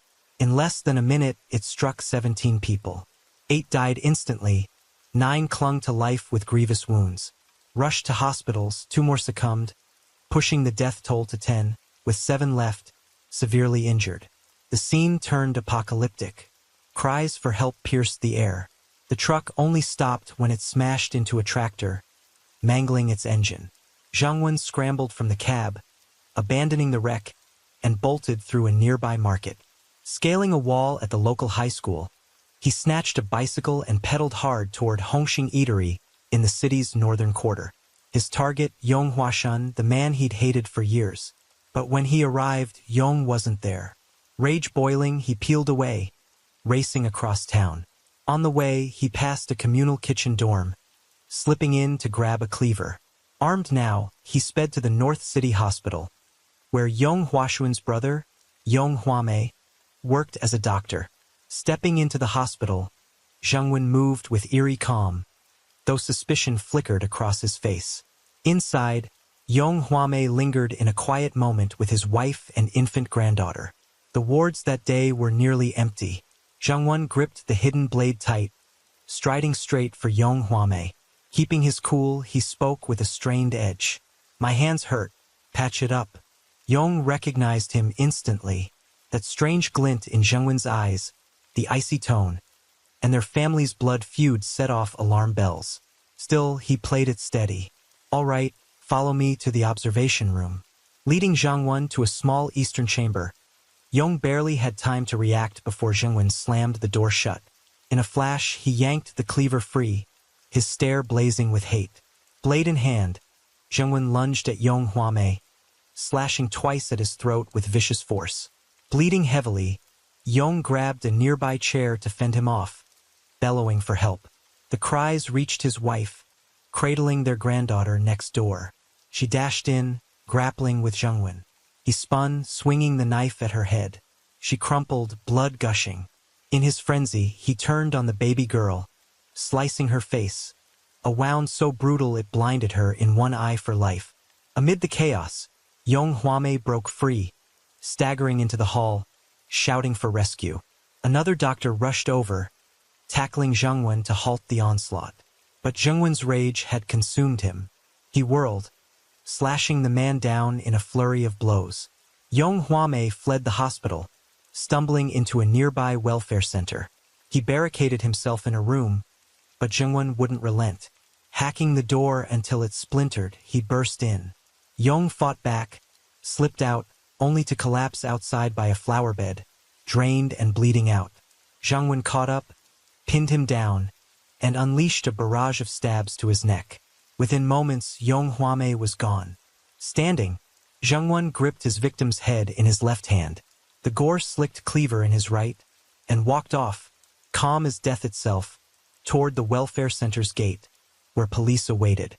As he emerged, clutching Yong's head, the sight stunned officers and onlookers alike. Some screamed, others stood petrified, unable to process the horror. Zhang Wen faced the police unflinching, his bloodshot eyes devoid of regret or fear. A taut standoff erupted at the gate. Still clutching the weapon, he bellowed, "My family has a score to settle with the Yongs. Stay out of it." The cops, sensing the powder keg, fired a warning shot skyward, ordering him to surrender. Seconds stretched thin, both sides locked in a deadly glare. Then, perhaps realizing escape was futile, Zhang Wen lowered the blade. His gaze dulled, chillingly composed. He knew even wiping out his foes wouldn't spare him now. Slowly, he dropped the cleaver and gave up. Police surged forward, pinning and cuffing him, hauling him to the station for questioning. Zhang Wen's rampage sent shockwaves through the region, a nightmare no one could erase. From the Dongfeng truck to his arrest, It all unfolded in a mere 45 minutes. Later, investigators unearthed his motive, a festering hatred for the Young family etched in his diary. Those pages revealed a revenge plot brewed over years. On November 15, 1989, less than a month after his spree, Bao Zhengwen faced trial and a death sentence.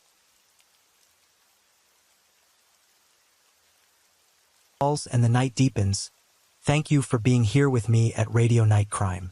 True crime stories remind us of life's mysteries and the need to stay aware, even in the stillness of the night. If you enjoyed tonight's story, don't forget to like, share, and subscribe. Let the sound of the rain lull you to sleep, and until next time, stay safe, stay curious, and let the night keep you company.